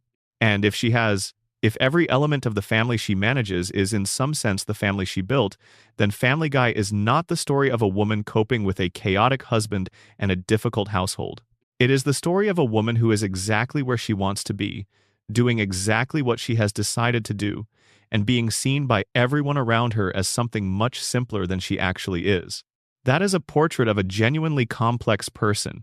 The show rarely knows what to do with it, but it is there, in the gaps between scenes, in the moments when Lois is doing something that does not quite fit the long-suffering image, in the flashes of calculation that appear and disappear too fast to be certain they were real. She is the architect. The chaos is the building, and she is standing in the middle of it, holding the plans. Section 12. The Death Theory. What happens when characters die in this town, and why it matters. Family Guy has a very specific relationship with death. Characters die. Sometimes the deaths stick. Sometimes they do not. Brian dies in Season 12 and is back 2 episodes later, courtesy of Stewie's time machine. Peter has technically died a number of times under various circumstances and continues to appear in the next episode without anyone acknowledging the previous episode's conclusion. Stewie has died in numerous episodes, and most of these deaths turn out to be dreams, simulations, or moments in alternate timelines that do not carry over into the main story. The death theory takes this pattern and constructs something from it. The theory holds that the rules of death in Family Guy are not arbitrary or the product of inconsistent writing. They reflect a consistent underlying principle.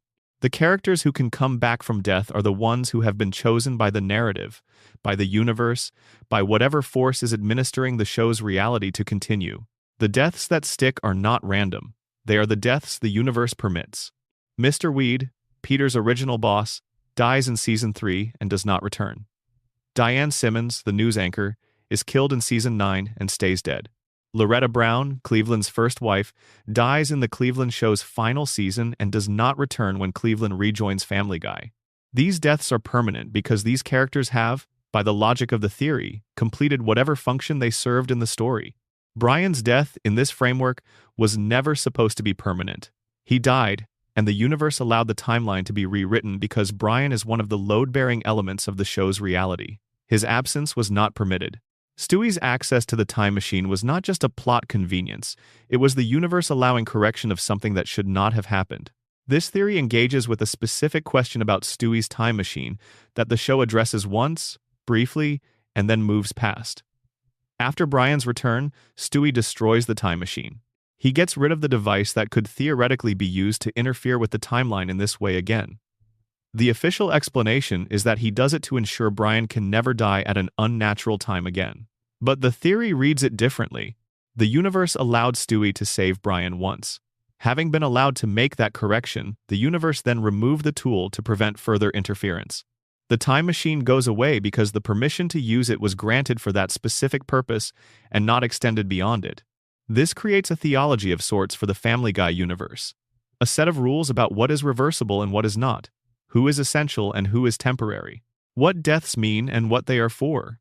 Under this theology, the characters who never really die, Peter, Stewie, Brian, Lois, Meg, Chris, are not simply protected by narrative convenience.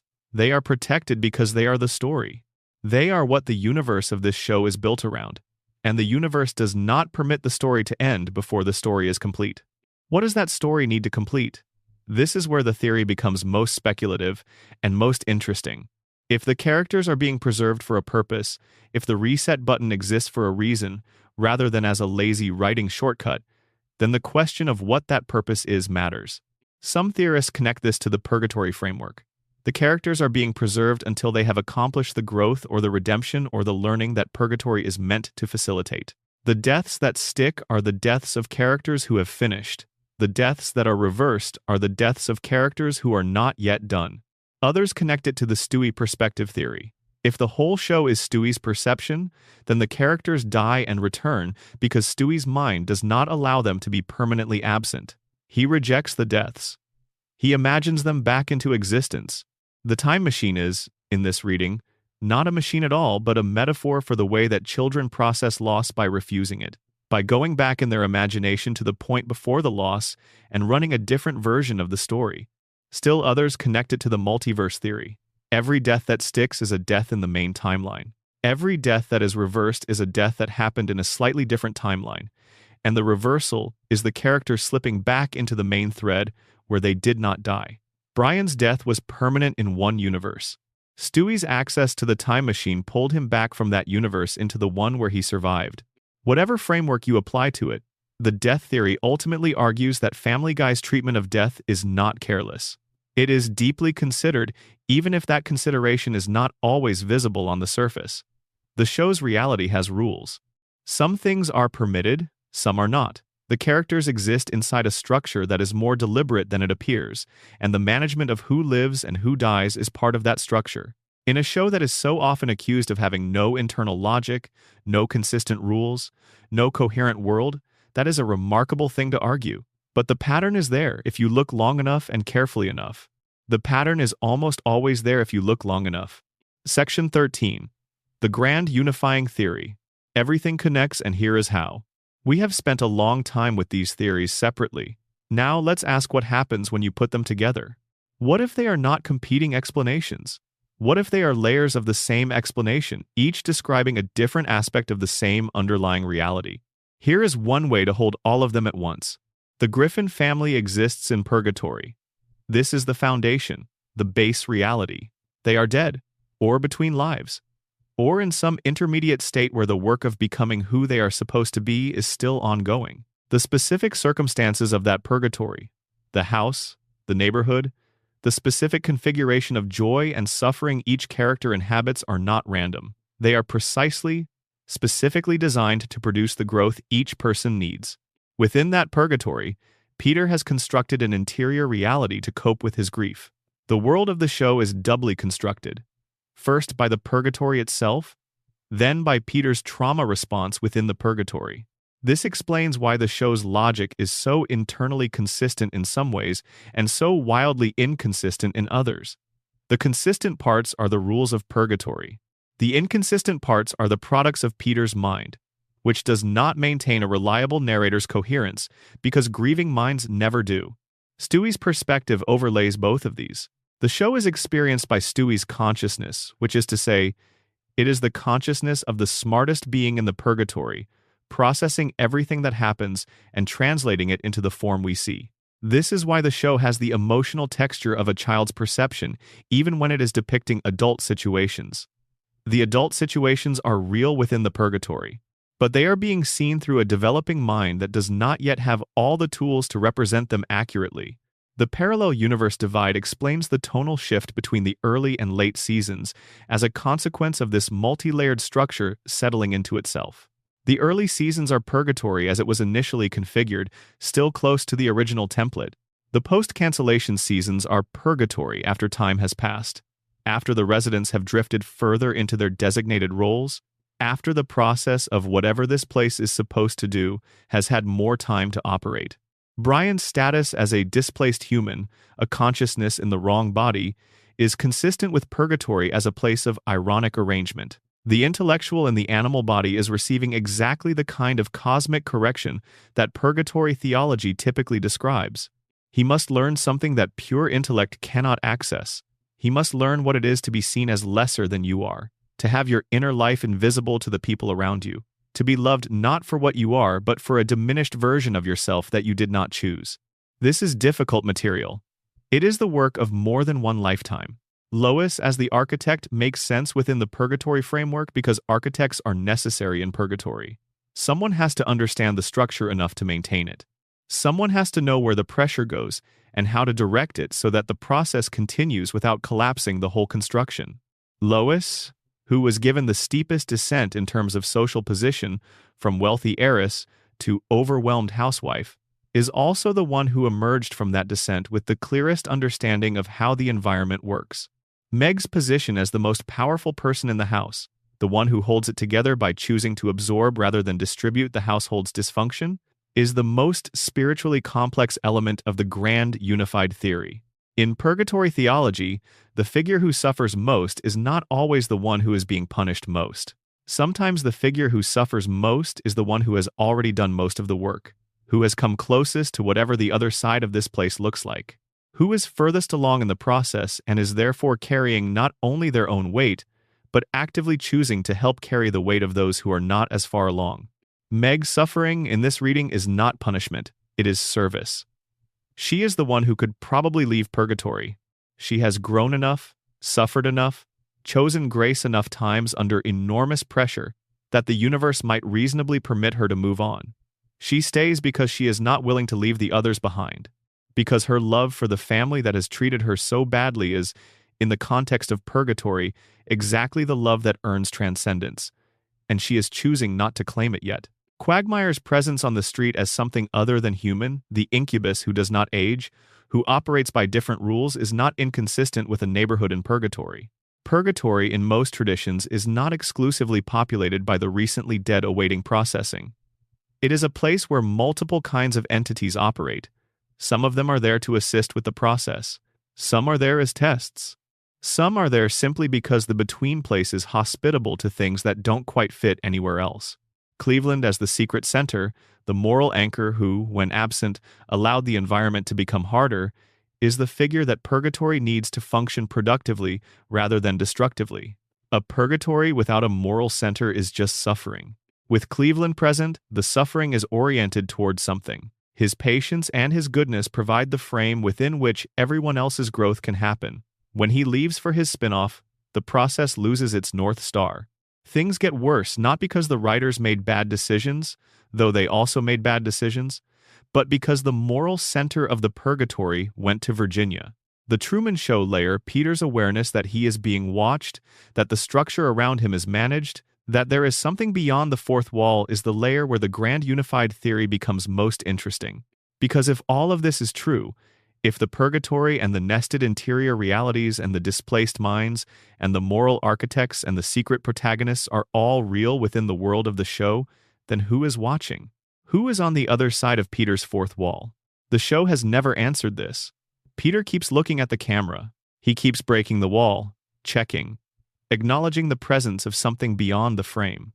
The winks, the direct addresses, the moments when he seems to know that everything around him is a construction and is choosing to participate in it anyway. The theory's most complete answer, drawing on all the layers it has assembled, is that Peter is looking at exactly who you would expect him to be looking at. He is looking at us. Not in the simple sense that all characters on television are technically being watched by an audience. In a deeper sense. In the sense that the show, understood as a constructed reality containing real consciousness working through real processes towards something real, is dependent on being witnessed. Purgatory, in most traditions, does not operate in darkness. It requires witness. The suffering and the growth and the small acts of grace scattered through hundreds of episodes need to be seen for them to count for something. We are the witness. We are on the other side of the fourth wall. And Peter, who has been looking at us from the first episode, knows it. He has always known we were here, and he has been performing for us not fraudulently, not deceptively, but in the way that people performing their lives always hope someone is watching. In the way that human beings have always called out across whatever divides them from the rest of existence, hoping to be heard, hoping that the chaos and the comedy and the love and the suffering are not disappearing into nothing. He knows we are watching, and he is grateful, and he expresses it the only way he knows how. Through the wink, through the look at the camera, through the moment that lasts just a second longer than the joke requires, before the scene cuts away and everyone goes back to being exactly what they have always been. All of it, the theories, the readings, the dark interpretations and the generous ones and the bittersweet ones, and the ones that make you want to rewatch the early seasons with completely different eyes. All of it is built on a foundation that is worth naming plainly. Family Guy, for all its chaos and cruelty and inconsistency and sprawl, is a show that people love, that they have loved, persistently and specifically, for more than a quarter of a century. Something in it holds them. Something in the Griffin family and the mess of them, in the love and the failure and the weird, durable warmth underneath all the noise holds people in a way that is not entirely explained by entertainment. The fan theories are the community's way of honoring that love. They are the extended conversation that happens when you care about something enough to ask questions about it. They are how we say, "This matters to us. We are paying attention. We want to understand why this family, on this street, in this impossible and beautiful and frequently terrible world, will not let us go." We do not have a definitive answer. None of the theories is the answer. But the asking is real. The wondering is real. The experience of sitting with these ideas at 2 a.m, comfortable and quiet, and letting a world you know by heart become strange and new again, that is real. And that probably is enough. If you made it this far, thank you. Really, genuinely. Drop a comment and let me know which theory stuck with you. Which one changed how you see a character you thought you understood? I'd love to know. Subscribe if you haven't. Every person who does makes this channel a little more able to keep doing this. Until next time, get some rest. You've earned it. Section 14. The Seth MacFarlane Crush Theory. When the creator's feelings become the story's architecture, there is a theory about Family Guy that operates at a completely different scale from most of the others in this collection. It is not about what happens within the show's universe. It is about the relationship between the show's universe and the person who built it. It is not speculative in the cosmic sense that the purgatory or multiverse theories are speculative. It is speculative in the most human, most embarrassing, most relatable sense possible. The theory, developed and popularized by analysis from multiple fan communities, and articulated most specifically by a WatchMojo video essay that pulled together the supporting evidence, proposes that Seth MacFarlane has been, for the duration of Family Guy's production, in love with his co-star Alex Borstein, or, at minimum, that his feelings for her have shaped the show in ways that are visible if you look at the right patterns. Alex Borstein joined Family Guy from the very beginning. She is the voice of Lois Griffin, the maternal center of the show. She also voices Loretta Brown, Cleveland's first wife. She voices Trisha Takanawa, the Channel 5 news correspondent. She voices Babs Pewterschmidt, Lois's mother. She is one of the most important voices in the entire cast, outside of Seth MacFarlane himself. Seth MacFarlane voices Peter Griffin, Brian Griffin, Stewie Griffin, and Glenn Quagmire, four of the show's most prominent characters. Four of the characters whose interior lives the show spends the most time inside. Now look at which MacFarlane characters have explicit and consistent feelings for which Borstein characters. Peter Griffin is married to Lois. His love for her is the foundational relationship of the entire show. Peter's feelings for Lois, despite everything that happens around them, despite all the ways Peter fails and the ways the relationship is tested, are never truly in doubt. He loves her. He always has. The marriage at the center of Family Guy is the most settled and the most emotionally durable thing in a show that is otherwise defined by its refusal to let anything settle. Brian Griffin has been in love with Lois since the early seasons. This is established explicitly, and the show treats it with full seriousness, as one of the most genuine emotional realities of Brian's inner life. He cannot have her. She is his best friend's wife. But the feeling is real, and the show acknowledges it as real across multiple seasons and multiple episodes where it surfaces. Quagmire, who is MacFarlane's fourth major character, has slept with Loretta Brown, another Borstein character. He has had encounters with Trisha Takanawa. His patterns of attraction in the show, mapped across the run, orient consistently toward the women Borstein voices. Stewie's relationship with Lois is the most complicated of all. In the early seasons, it is framed as antagonism. He wants to kill her. The purgatory theorists and the Stewie suppression theorists have their readings of what that antagonism means. The MacFarlane crush theory adds another layer. The antagonism of the early seasons, the obsessive focus on Lois specifically, the constant circling back to her even when the schemes are directed elsewhere. This is the specific psychological pattern of someone who cannot resolve their feelings for a person and finds expression for the unresolved feeling through antagonism, the opposite of indifference, the obsessive opposite of indifference. The theory does not make moral claims. It does not suggest anything inappropriate or that the real-world relationship between MacFarlane and Borstein has ever been anything other than professional. What it suggests is that when a person creates art over a sustained period of time, the art reflects the creator's interior life in ways the creator may not fully control or even fully perceive.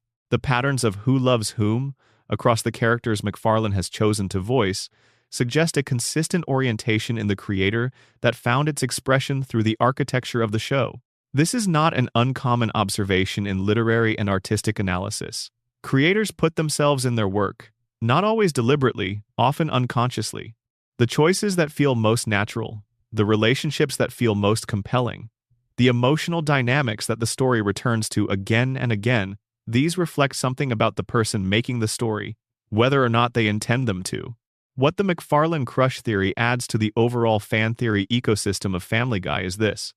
The possibility that the show's emotional truth is more personal than its comedy format typically allows us to see that underneath the cutaway gags and the meta humor and the satirical content, There is a set of feelings belonging to a specific person that found their way into the architecture of the story. That the love at the center of Family Guy Peter and Lois, Brian and his unreachable longing, Stewie and his antagonism that has love's shape is a love that the show's creator understands more intimately than the narrative makes obvious, which gives the show's emotional moments a different weight. When Peter tells Lois he loves her in one of the early seasons, in one of those moments of genuine warmth before the character hardened into something else, there is something in the construction of that moment that goes past craft, past character writing, past the mechanics of making a scene emotionally effective. There is something in it that feels, when you sit with the McFarlane theory, like genuine feeling that found the only form available to it. That is a beautiful way to think about art, that what we make is what we mean, even when we do not know we are meaning it. Section 15. The water supply theory. Why everyone in Quahog is the way they are. This one is smaller in scale than most of the other theories in this collection, but it is charming in its specificity and satisfying in the particular way that theories are satisfying when they explain something you were not sure needed explaining until someone explained it.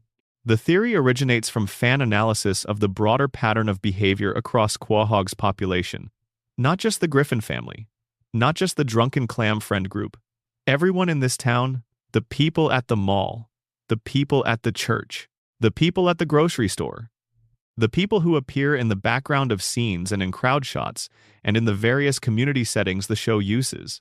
Quahog's population is, by any reasonable standard of comparison, extraordinarily eccentric, not in the way that animated comedy towns are generally exaggerated for effect, in a specific, concentrated way that goes beyond what the format requires.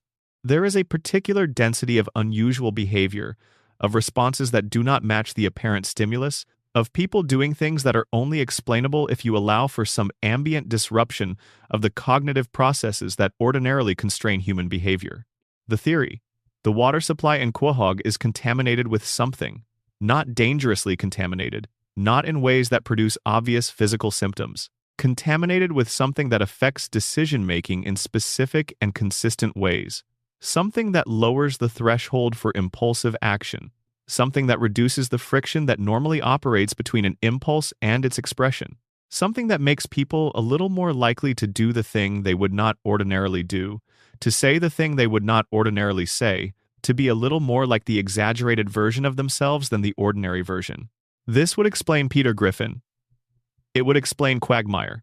It would explain Mayor West, whose particular quality of detached eccentricity is consistent with someone whose ordinary cognitive inhibitions are operating at somewhat reduced efficiency.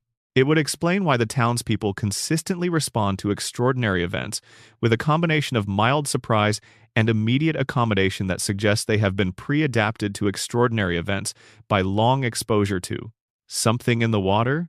The theory also explains why people who come to Quahog from outside characters visiting from other places often seem slightly more grounded than the permanent residents, slightly more calibrated to ordinary behavioral standards. They have not been drinking the water long enough. They have not been exposed for the duration required to produce the full Quahog effect. And in the grand unified framework, the contamination of the water supply might be one of the mechanisms by which the purgatory maintains its specific conditions. You cannot have a functional purgatory that consistently produces growth and learning if the inhabitants are too inhibited to act on their worst impulses. The learning has to come from encountering and recovering from the worst of yourself. A slightly lowered threshold of inhibition ensures that the worst of yourself gets expressed, gets enacted, gets made available for examination and consequence and growth. The water supply is not an accident. It is infrastructure. Section 16. The long-term memory theory. Why no one in the Griffin house remembers anything. Across the run of Family Guy, there is a structural feature so consistent and so dramatically significant that it deserves its own theory, even though most discussions of the show subsume it into the larger conversation about the reset button. No one in the Griffin family retains meaningful memories across episodes. The things that happened in last week's episode are, with rare exceptions, simply not available to the characters this week. Peter does something that should permanently change his relationship with Meg. Next episode, it never happened. Brian achieves some insight about himself that was hard-won and genuine. Next episode, the insight is gone. The family survives something that would, in any realistic family, require months of processing. Next week, they are precisely where they were before the thing happened. The long-term memory theory treats this not as a narrative convention but as a condition.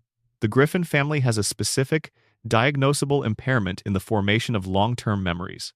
Not amnesia in the classic sense. They know who they are, they know who each other are, they navigate the routines of their lives without difficulty. But the consolidation of new experience into lasting memory, the process by which what happened yesterday informs how you behave tomorrow, is substantially impaired. This is a real cognitive condition. It is not invented for the purposes of this theory. There are documented cases of people who can form short-term memories, who can hold information for the duration of an experience, but cannot consolidate those memories into long-term storage. For these people, every day begins from the same baseline. The experiences of the previous day are real and felt at the time, but they do not accumulate into the kind of learning and growth that shapes personality over time. For the Griffin family, this would explain everything. The consistent inability to learn from the events of one episode in time for the events of the next. The way that character growth appears and then is not available for deployment in subsequent situations. The way that consequences are real within an episode and then absent from all subsequent episodes, as though they never occurred.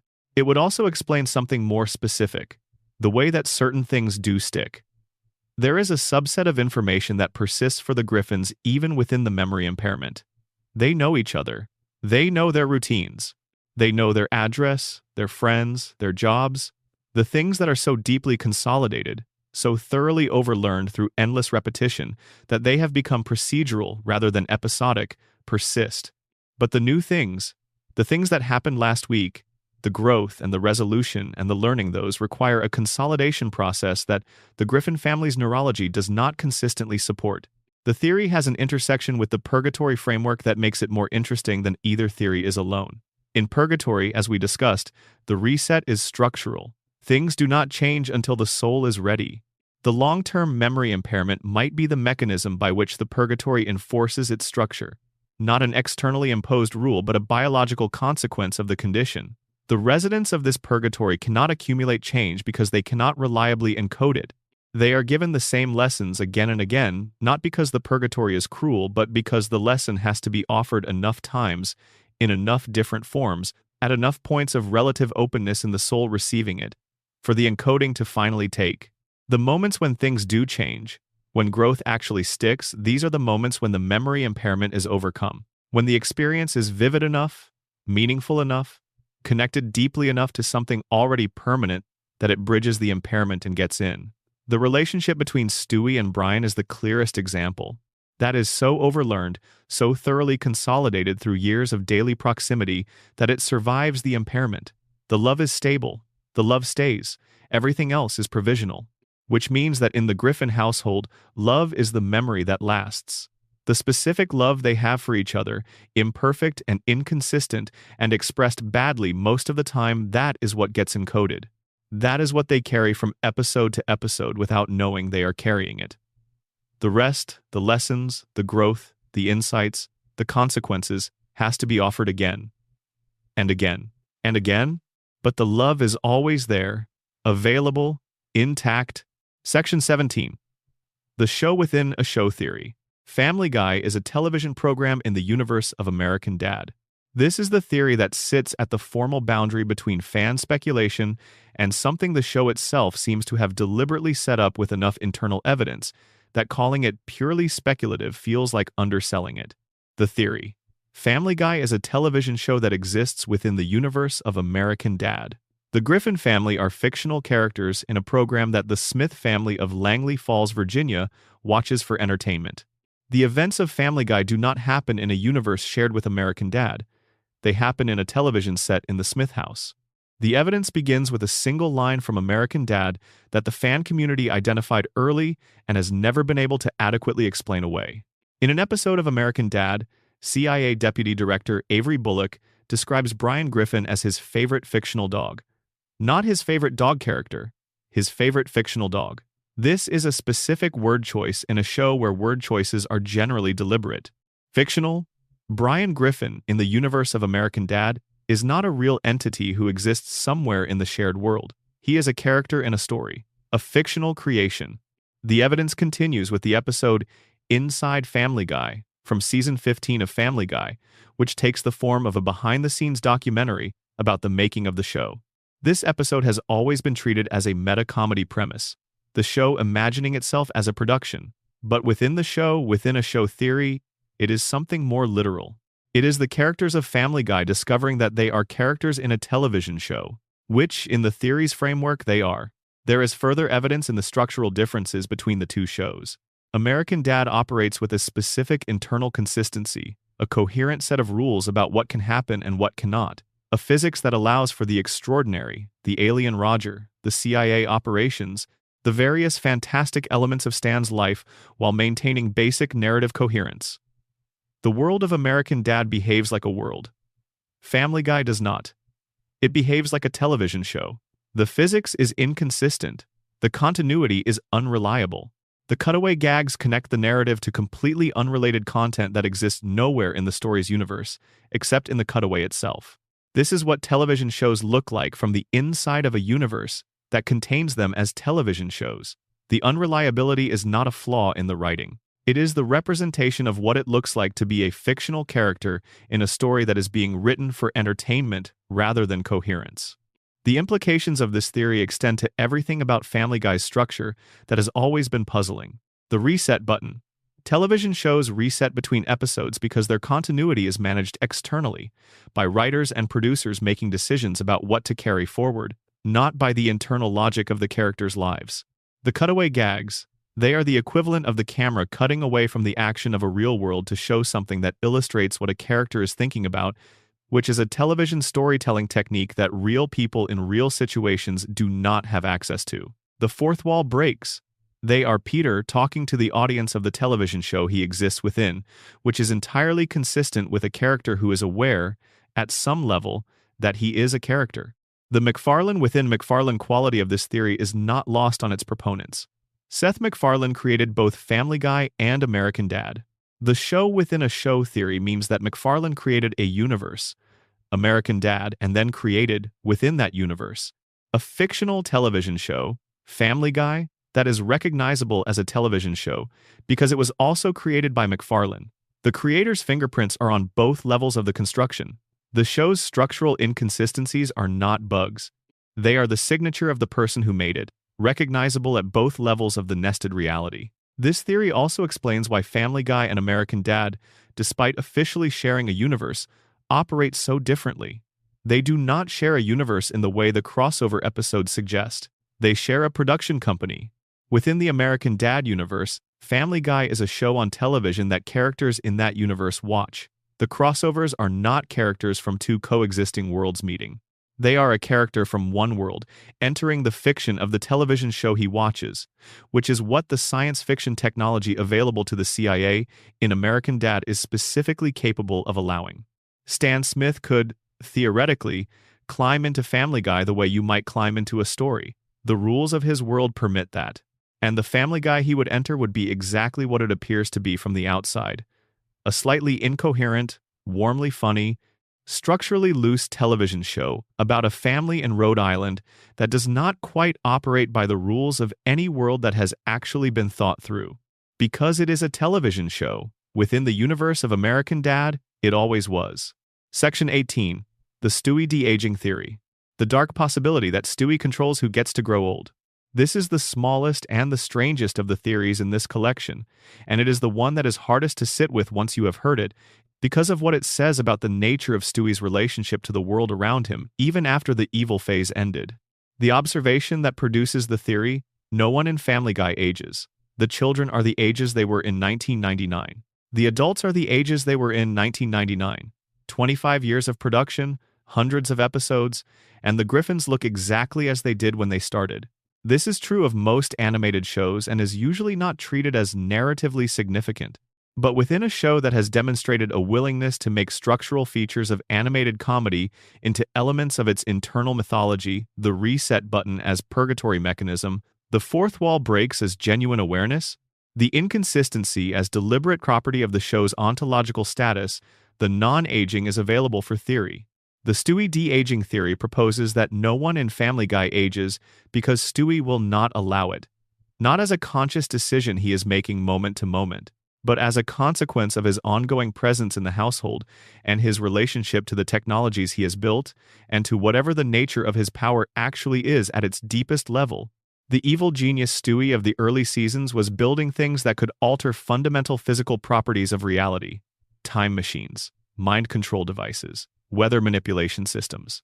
The capacity to affect aging to extend or suspend the process is entirely within the range of what early Stewie demonstrated the theoretical ability to do. After the evil phase ended, after Stewie made his quiet decision and let the world domination plans go, the weapons and machines gradually disappeared from his room. The schemes were retired. The ambition found new forms. But the capacity that produced those weapons did not disappear. It did not go anywhere. It was redirected. What if one of the things it was redirected toward was the preservation of the people Stewie loves? Not as a conscious project, not as something he decided, but as the unconscious expression of a mind that does not want to lose what it has found, and that has the specific, extraordinary capability to prevent certain losses from occurring. He does not want Brian to age into death. He has already experienced that loss once, and the devastation of it produced the most emotionally intense response the show has ever depicted. What if, since bringing Brian back, some part of Stewie's extraordinary mind has been quietly maintaining the conditions that prevent anyone around him from aging toward the kind of loss that hurt him so badly? He does not want his mother to age. Whatever the early season's antagonism toward Lois represented, and the suppression theory argued, it represented love's most intense and least processable form. The later Stewie's relationship to her is demonstrably warmer. He is not going to allow the natural process of time to take her. He is not going to allow any of it. Not the aging, not the final losses it leads toward, not the endings that a world operating according to ordinary physics would produce for people he loves. He has the capability. He has the motive. He may not have made the decision at the conscious level, but the result is the show we have watched for 25 years. A world in which nobody ages, in which nobody gets older and nobody gets closer to the ordinary human endings, and nobody moves further from the configuration that Stewie chose to preserve. The theory frames the non-aging of Family Guy not as a production convention but as Stewie's greatest achievement. The one thing he actually did, quietly and permanently, that changed the world he was in. He did not conquer it. He did not rule it. He did not eliminate his mother. He kept it still. He held time in his hands and decided, without announcement or ceremony, that this is where things stay. This configuration, these people, this street. He kept everything exactly as it was the moment he decided it was worth keeping. And in 25 years of episodes, nobody has aged a day. Section 19. The Griffin Family Connections Across McFarlane's Universe. Every thread that ties Family Guy to American Dad, The Cleveland Show, and beyond. One of the most consistently rewarding areas of Family Guy fan theory is the one that maps the connections between Family Guy and the other shows in Seth MacFarlane's creative universe. Because the connections are more numerous, more specific, and more consequential than a casual viewer would have reason to know, they suggest a level of intentional design that is easy to miss when you are watching the shows in isolation. The Cleveland Show is the most direct extension of Family Guy's world. Cleveland Brown left Quahog in Season 7 and moved to Stool Bend, Virginia, where he remarried and built a new family. The show ran for 4 seasons, and then Cleveland returned to Family Guy in Season 13. The connections are explicit: the same character, the same history, the same universe. But the theories around the connection go beyond what the shows explicitly acknowledge. Cleveland Brown Jr.'s redesign between Family Guy and The Cleveland Show produced a character who looks significantly more like Peter Griffin than like Cleveland Sr. The physical resemblance, rounder build, similar hair, a quality of facial expression that echoes Peter's is specific enough that the fan community noticed it immediately and began asking questions. Loretta Brown, Cleveland's first wife and Junior's mother, had an established affair with Quagmire. The theory that Loretta also had, at some point, an encounter with Peter producing Junior in the process would explain both the physical resemblance and the throwaway joke Peter makes in the show about "my black son," which is usually treated as an absurdist gag and which theorists read as something that was supposed to sound more like a confession than it does. The American Dad connections are more architecturally significant. The two shows share a universe in which the CIA regularly conducts experiments that blur the line between human and animal consciousness. Brian's origin theory, discussed earlier, depends on this shared universe. But there are other connections that the theories develop. Avery Bullock, the CIA deputy director in American Dad, is voiced by Patrick Stewart. Susie Swanson, Joe and Bonnie's baby daughter in Family Guy, has an inner monologue that is also voiced by Patrick Stewart. In American Dad, Bullock has access to a CIA technology that allows him to remotely inhabit and control an avatar of any size or shape. In the episode Virtual Insanity, Bullock uses this technology to control the avatar of a baby. The theory, developed by Reddit user TC Cromps and subsequently expanded by multiple contributors, proposes that Susie Swanson is one of Bullock's avatars. That the baby at the end of Spooner Street is not actually a baby. She is a remote-controlled interface being operated by the CIA deputy director from somewhere else entirely. This would explain why Susie Swanson has a sophisticated adult inner monologue. The inner life of the baby is not the inner life of a developing infant. It is the inner life of an experienced intelligence operative who is inhabiting a baby's body for reasons the theory can only partially specify. Surveillance of the Griffin household, which contains a time machine, multiple instances of technology that should not exist, a displaced human consciousness in a dog's body, and what may be a being of genuinely extraordinary power in the form of Stewie Griffin, is a plausible CIA operational interest. Placing an embedded observer as the neighbor's infant is the kind of solution that CIA operational thinking in American Dad has demonstrated it is capable of generating. The theory that Stan Smith of American Dad is related to Glenn Quagmire is smaller and more visual than structural, but it has accumulated enough support in the fan community to deserve mention. Both characters share notable physical characteristics, particularly in the jaw and chin. Both are voiced by the same actor, Seth MacFarlane, whose voice does not dramatically differentiate the two characters in ways that a skilled voice actor who wanted to create vocal distance easily could. The two shows share a universe. The theory does not require a specific relationship. They could be distant cousins, half-siblings through some connection neither character is aware of, or simply two people in the same universe who happen to look alike, but the resemblance is specific enough that it seems less like coincidence than like an intentional seed that was planted and never developed. The Orville, MacFarlane's science fiction series, is set sufficiently far in the future that direct connection to Family Guy is chronologically difficult. But the theory community has not let the difficulty stop them. A persistent and admittedly very speculative theory holds that the Union Society depicted in the Orville humane, aspirational, culturally diverse, oriented toward exploration and peace, is the civilization that eventually grows from the world that Family Guy depicts. That the America of Family Guy, with all its dysfunction and chaos and dark comedy, is the ancestor of the America that eventually produced a species capable of joining a union of planets. That the growth the Purgatory is producing, in Stewie and in Brian and in the Griffins and in the town of Quahog, is growth that compounds across generations until it produces something worth reaching the stars with. This is a generous reading. It requires an enormous amount of supplementary imagination to sustain. But the imagination it requires is the imagination of hope.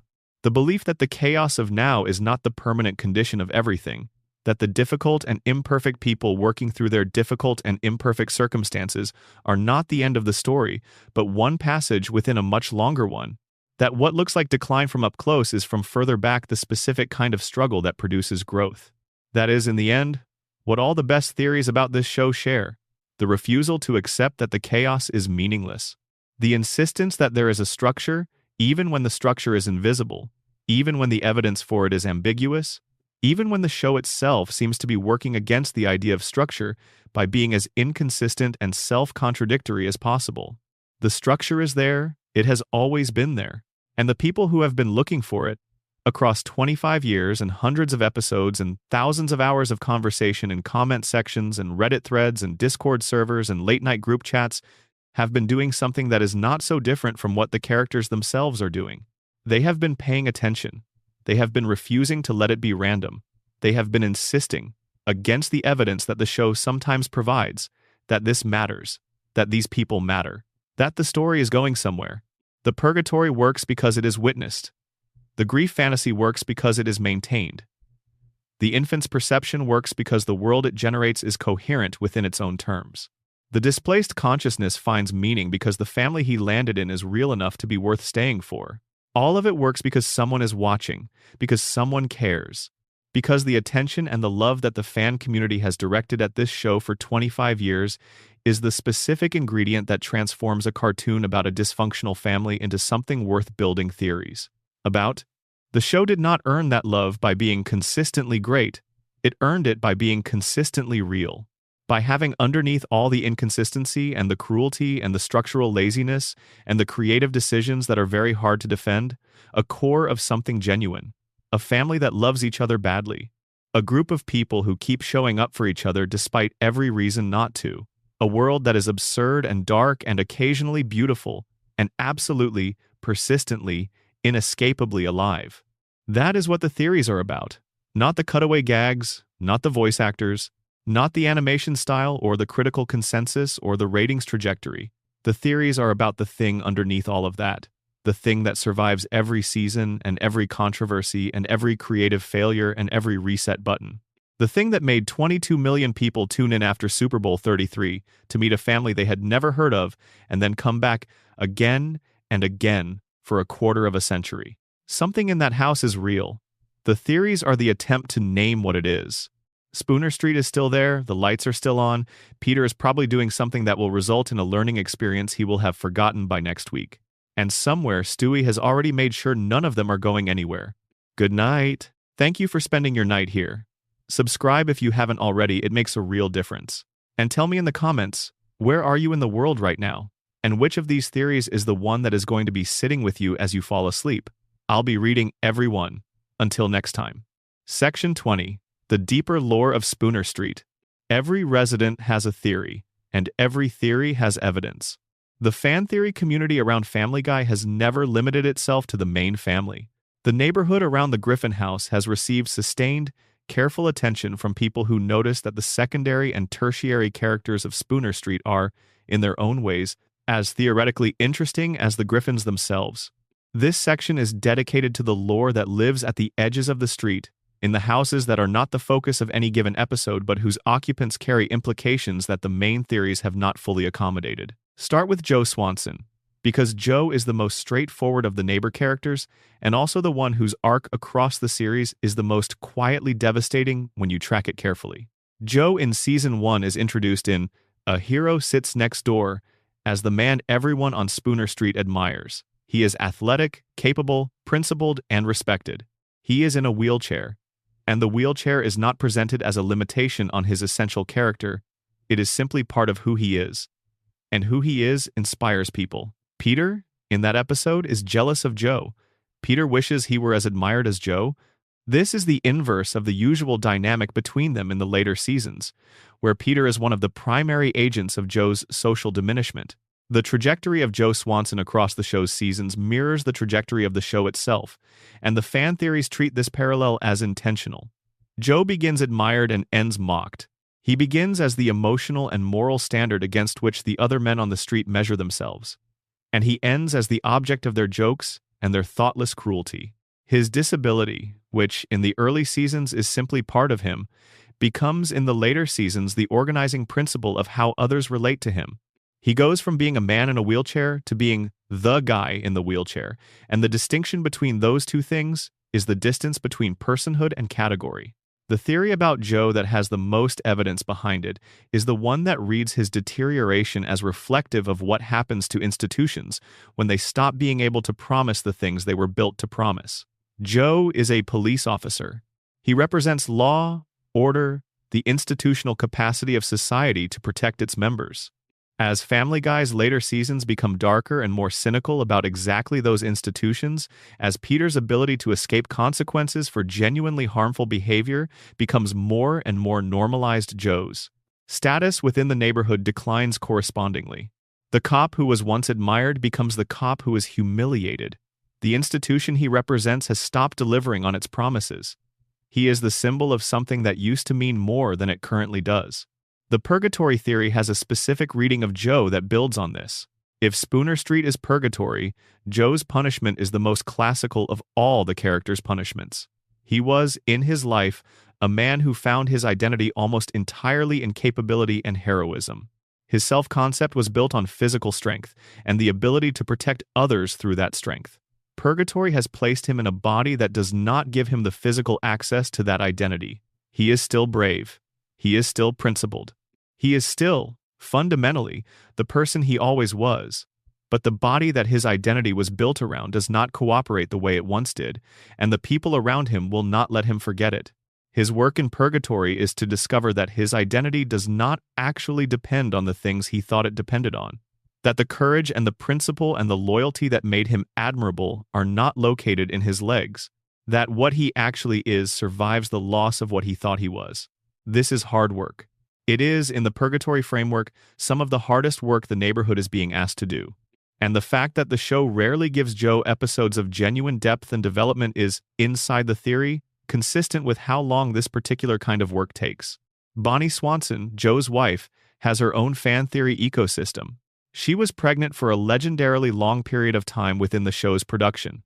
Several real-world years between first appearing pregnant and delivering Susie, and this is usually treated as a continuity, oversight that the show eventually made jokes about. The theories about Bonnie's pregnancy focus on what an unusual circumstance it creates within the show's universe. A pregnancy that lasted years, in a neighborhood where time generally does not pass. Within the de-aging theory, this is consistent with a world where physical processes do not advance at normal rates. Within the Stewie de-aging theory specifically, Bonnie's pregnancy might be one of the things that Stewie's time-stopping influence was unable to fully manage a biological process so fundamental that even his extraordinary capabilities could not suspend it. Indefinitely, only delay it for as long as they could. Herbert, the elderly neighbor who expresses an unsettling interest in Chris, is a character the show uses for dark comedy purposes in ways that become more uncomfortable the longer you think about them. The fan community's theories about Herbert are generally dark, as his character demands. But there is one theory that takes a more generous approach than most. It proposes that Herbert is fully aware of how he is perceived by the neighborhood and by the audience. That his shuffling exterior and his seemingly oblivious expression are deliberate performance. That underneath is a man who has spent years being exactly what the neighborhood fears, in order to test something to see whether the neighborhood's instinct to protect its children is strong enough to actually function, or whether everyone is too polite and too conflict-averse to act on what they can plainly see. This is not a theory that exonerates Herbert or reframes his behavior as harmless. It does not need to. What it does is suggest a layer of self-awareness and intentionality beneath the surface of a character the show usually treats as uncomplicated dark comedy material. Herbert knows. The theory holds that Herbert has always known, and whatever is underneath the knowing is the part of him that Purgatory is working on. Mayor Adam West, already mentioned in the epilogue, deserves more time here. West served as Quahog's mayor until the real Adam West's death in 2017, after which the character was retired, and the show acknowledged West's passing with genuine warmth. The fan theories about the character are mostly organized around the idea of strategic eccentricity, that West's apparent madness was a performance, a way of being too strange to threaten. But there is a smaller theory that takes a different approach. It proposes that West was the only character on the show who fully understood where he was. That his behavior was not strategic eccentricity but the rational response of a person who knew he was in purgatory and had decided to make the best of it. That he had accepted the condition of the place he was in and was simply trying to have as much fun as possible within it. This reading makes West's death, within the context of the show, not simply the narrative consequence of the real actor's death but the completion of his purgatory process. He understood. He accepted. He laughed. He went somewhere else. Wherever completed purgatory souls go. The character was retired because the character was finished, and the show, without knowing exactly why or how to articulate it, had the instinct to not try to replace him. Some things are completed, some people finish what they came to do, and when they do, the right response is to acknowledge the completion and let the space they occupied remain empty rather than fill it with something that cannot be what they were. That is, among other things, the most generous possible reading of one of the show's most genuinely graceful decisions. Section 21. The Stewie Created Everything Theory. The Implications of Being Responsible for the Big Bang. Season 9, Episode 6 of Family Guy is titled The Big Bang Theory, and it is not a crossover with the sitcom of the same name. It is an episode in which Brian and Stewie, fighting over Stewie's time machine, travel outside the space-time continuum, and Stewie discovers through a sequence of events that the episode depicts with more cosmological specificity than you would ordinarily expect from an animated comedy, that he is the cause of the Big Bang. The specific mechanics, Stewie's explosion in the space-time continuum, produced when the time machine malfunctions during his fight with Brian, is the explosion that created the universe. The Big Bang. The foundational event from which all matter and energy and time and space originated. Stewie caused it. The implications of this discovery are briefly addressed within the episode, and then the episode moves on. Because the show is an animated comedy, and there is more plot to get through. But the fan theory community has spent years unpacking what it actually means that Stewie Griffin caused the Big Bang, within the logic of a show that also contains all the other theories we have discussed. If Stewie caused the Big Bang, then Stewie created the universe. Not in a metaphorical or symbolic sense, literally. The matter that formed stars and planets and eventually Earth and eventually Rhode Island and eventually the specific house on Spooner Street that Stewie lives in, all of that matter originated in an event that Stewie caused. He is, in the most direct and specific sense, the creator of his own context. He built the world he was born into. The purgatory theory, through the lens of this discovery, becomes considerably more interesting. If the universe is something Stewie created, then purgatory, a feature of the universe, is something Stewie created. The suffering and the growth and the process that the Griffin family is working through is happening inside a structure that Stewie himself produced. He is not a resident of a purgatory he stumbled into. He is the architect of a purgatory that he then chose to enter. This connects to the Stewie suppression theory in a specific way. If Stewie created the universe, and if the universe is a purgatory designed to facilitate growth and learning, then Stewie's decision to abandon world domination and choose love instead was not a retreat from ambition. It was the fulfillment of a more ambitious project. He did not fail to conquer the world. He already made the world. The domination plan was, from this perspective, a much smaller thing than what he had already accomplished before anyone was paying attention. The Big Bang discovery also illuminates the specific relationship between Stewie and Brian in a way that the later theories about their friendship do not fully capture. Brian, who exists in the universe Stewie created, who was placed in the Griffin household by forces that the CIA mind transfer theory suggests were deliberate and purposeful. Brian is, in this reading, a being that Stewie in some sense arranged to be there. Not consciously, not through planning, but through the causality of having created everything that subsequently produced Brian. Stewie is, at the level of ultimate origin, the one responsible for Brian's existence. The love between them, then, is not only love between a baby and his dog, it is the love of a creator for the thing that gives his creation meaning. Stewie made the universe. Brian is, among all the things the universe contains, the one that made the universe feel worth having made. This is also the theory that most directly addresses what happens after the show ends. If Stewie created the universe, and if the universe is a purgatory processing souls towards some endpoint, then the endpoint of the purgatory is presumably the thing Stewie was working toward when he created it. Not global domination, which the simulation showed was empty. Something else. Something that the show has been gesturing toward through 25 seasons without quite naming. Something that requires the specific quality of love and patience and endurance and grace that the other characters have been developing, and something that Stewie, as the creator of the whole enterprise, is waiting for them to produce. What that thing is, the theory does not specify. It is the gap at the center of the whole construction. The answer that has not been given yet. The conclusion that the show is still building toward. Maybe it is simply this, that a group of very specific, very flawed, very loved people finally fully become who they were always capable of being. That the purgatory process completes. That Stewie, who built a universe partly to have something to conquer and stayed in it because he found something to love, gets to watch the people he loves become what he made the universe to help them become.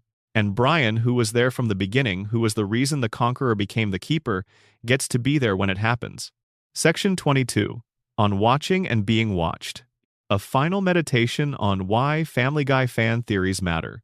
There is a question that sits underneath all of the theories in this collection, and it is not really a question about Family Guy at all. It is a question about what we do when we love something complicated.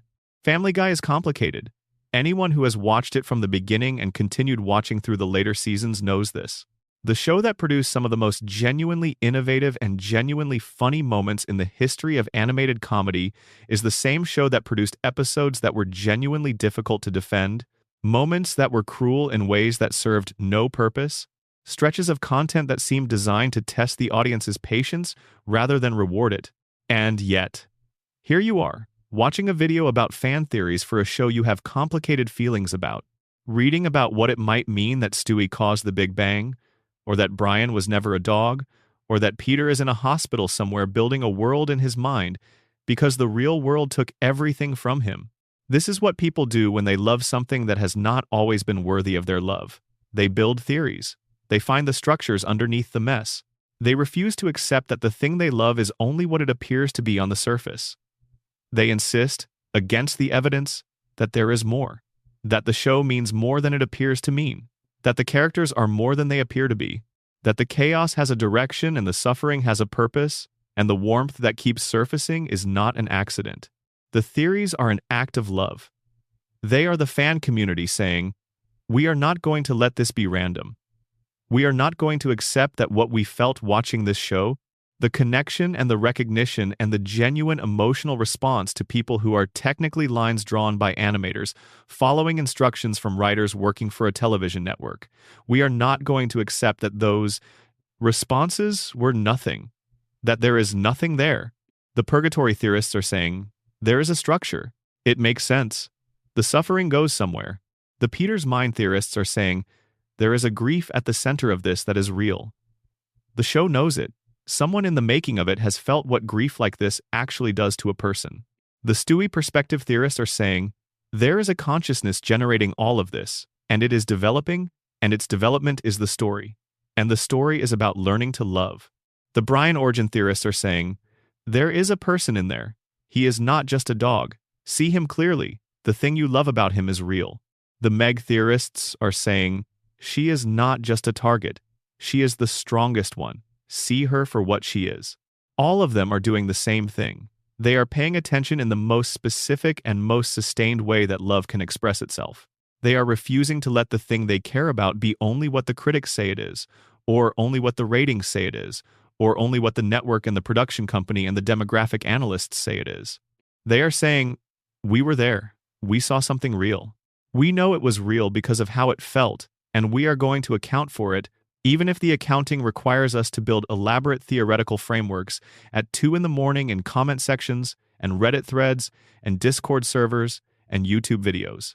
This video is one of those things. This is the fan community talking to itself and to the show and to the people who made it, and saying the thing that complicated love always wants to say. We see you. We have been watching. We know there is more in there than you always manage to show us, and we are not going anywhere. The lights on Spooner Street are still on. The Griffins are still in there, doing what they always do. Peter is probably about to make a choice he will not remember making by next week. Brian is probably at the table with his martini, observing something and not knowing quite what to do with the observation. Stewie is probably doing something that the episode will treat as comedy, but that contains, somewhere inside it, the smallest expression of love for the only person who has ever fully understood him. And Meg is probably carrying something heavy and carrying it without complaint. The way she always has. Good night, wherever you are. Sleep well. And when you wake up and put Family Guy on in the background because you want the company of something familiar, notice the moments when the show surprises you. The moments when something real breaks through. The moments that feel, for just a second, like something more than a cartoon. Those moments are real. The theories are the proof. They have always been real. Thank you for being here tonight, for real.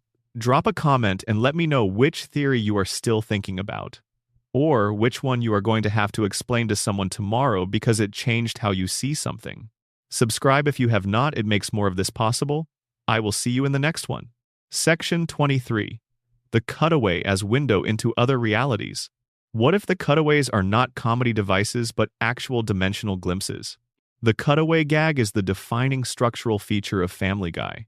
A character says something, usually a comparison, usually something that starts with, "This is worse than that time I," or "You know who else does that?" or "Remember when?" And the scene cuts to something completely different. A completely different location, a completely different set of people. A scene that bears some thematic or associative relationship to what the character just said, and that has no connection to the main story beyond that loose associative thread. The cutaway plays out, usually for anywhere between 5 seconds and considerably longer than 5 seconds, and then the scene cuts back and the main story continues as though the interruption did not happen.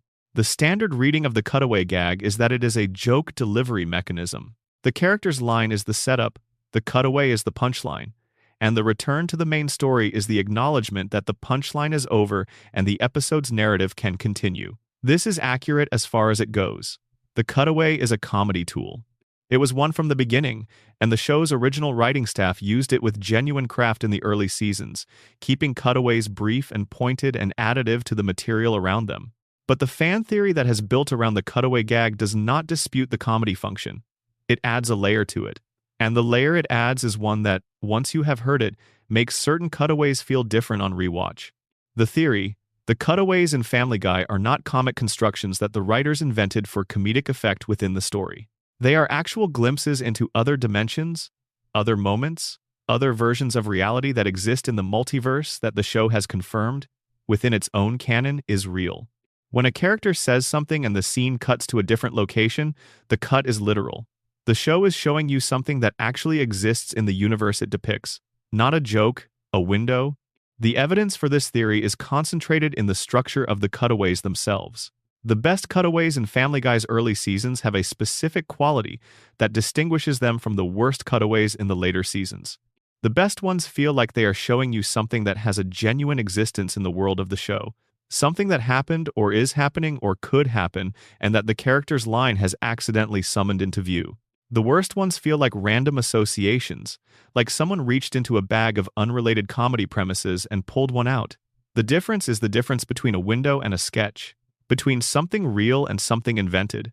The show's later seasons have been widely criticized for overusing cutaways in ways that feel hollow, that feel like filler, that feel like the writers running out of material and padding the runtime with disconnected gags. The theory's explanation for this is that the later writers stopped understanding what the cutaways actually were. They used them as the comedy tool that everyone understood them to be, and in doing so, they lost the dimensional quality that made the early ones feel different. The early writers, whether they knew it or not, were doing something that produced that dimensional feeling. The later writers were not.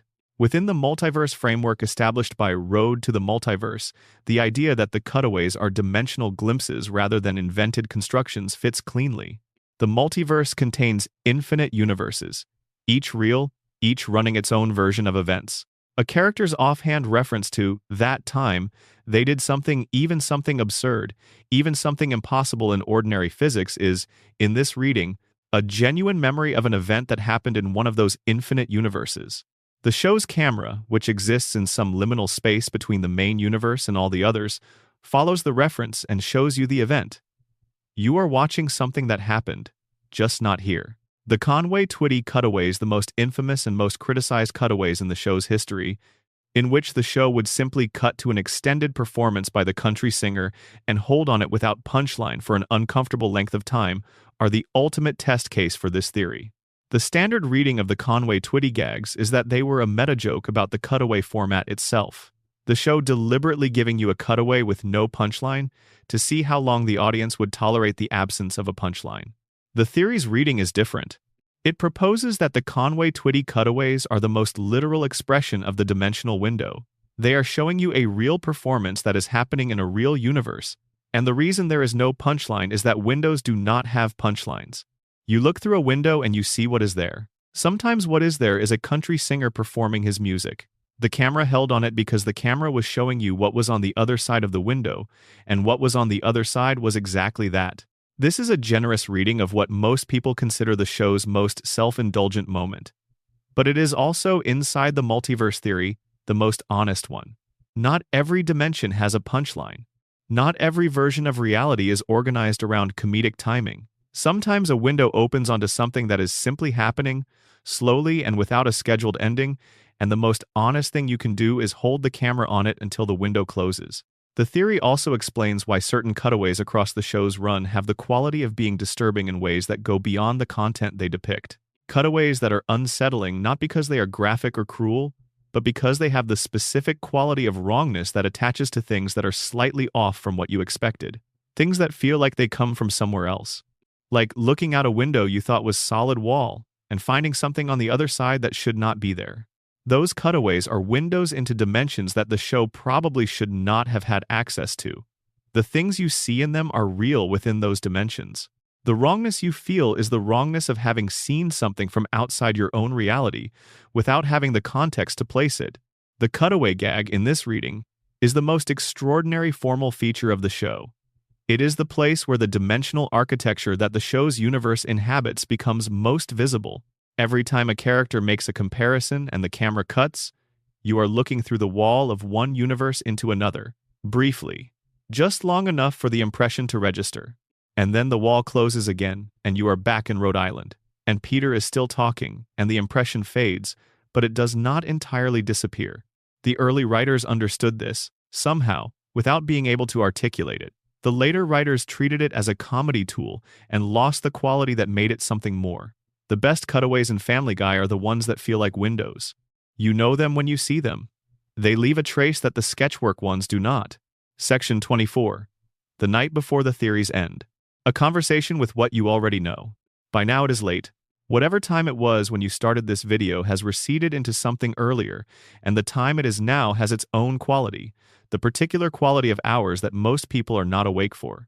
The kind of hours when the theories seem most plausible, when the distance between ordinary and extraordinary compresses into something navigable, when it feels genuinely possible that a talking dog is the displaced consciousness of a human being, that a baby caused the Big Bang, that a family on a fictional Rhode Island street is working through the specific difficulty of being exactly who they are. The theories in this video are not, most of them, provable. They are not meant to be. Provability is not what they are after. They are after something different, and the something different is harder to name but easier to recognize. It is the feeling that comes when something you thought you understood turns out to be more. When the familiar becomes strange and then becomes familiar again in a different way. When you look at a show you have watched for years and see, suddenly, an architecture underneath it that was there the whole time. That feeling is not exclusive to fan theories. It is the feeling of any kind of careful attention paid to anything that rewards careful attention. It is what happens when you read a novel twice and the second reading reveals a structure in the first reading that you could not have seen then because you did not yet know what you were looking at. It is what happens when you revisit a conversation from years ago and understand, with the resources of everything that has happened since, what it was actually about. Family Guy rewards that kind of attention, not consistently, not in every episode, but enough that the people who have paid the attention feel rewarded by having done it. The theories are the receipts, the documentation that the attention happened and that it found something. Not the show's buried secrets. The writers have not necessarily hidden anything, and the meanings the theories find may not be the meanings that were put there deliberately. But meaning is not always deliberately placed. Sometimes it accrues. Sometimes the thing you make ends up meaning more than you intended, because the people who receive it bring their own lives and their own attention to it, and the combination of what you made and what they brought produces something neither of you could have produced alone. That is the collaboration at the center of fan theories. The show made something. The fans paid attention. Together they produce theories. The theories are not what the show is. They are what the show becomes, in the encounter between the thing made and the attention paid to it. They are the show plus the audience, and the result is bigger than either. This is true of all art, but it is especially visible in long-running shows with large fan communities, where the collaboration is sustained and organized and documented, where you can see the record of the attention accumulating in real time in comment sections and Reddit threads and YouTube videos that go on for a very long time in the dark. The Griffin family started in 1999 as a sketch. As lines on paper, as words in scripts, as voices in recording booths, as digital ink on animation cells, they were made. And then, over 25 years, they became real. Not real in the way that physical things are real. Real in the way that things become real when enough people pay enough attention to them for long enough. Real in the way that the characters of your favorite novel are real, more real in some ways than people you have met in passing, because you understand them more completely than you understand most of the people who have walked through your life. The theories are the map of that reality. They are the evidence that the Griffins have become real in that way. That people care about them enough to argue about what they actually are underneath the surface of what they appear to be. That the attention is genuine and sustained and productive of something.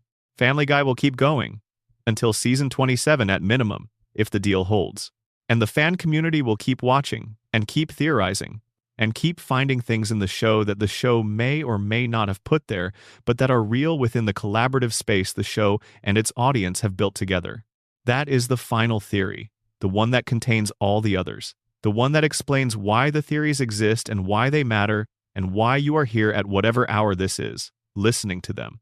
You love this. You have complicated feelings about it. You have watched it long enough to have opinions about which seasons are the good ones, and which ones lost the thread, and which episodes are the ones you recommend to people who have never seen the show. You have favorites. You have grievances. You remember where you were the first time you watched certain episodes, or who you were with, or what your life looked like around the time a specific season was airing.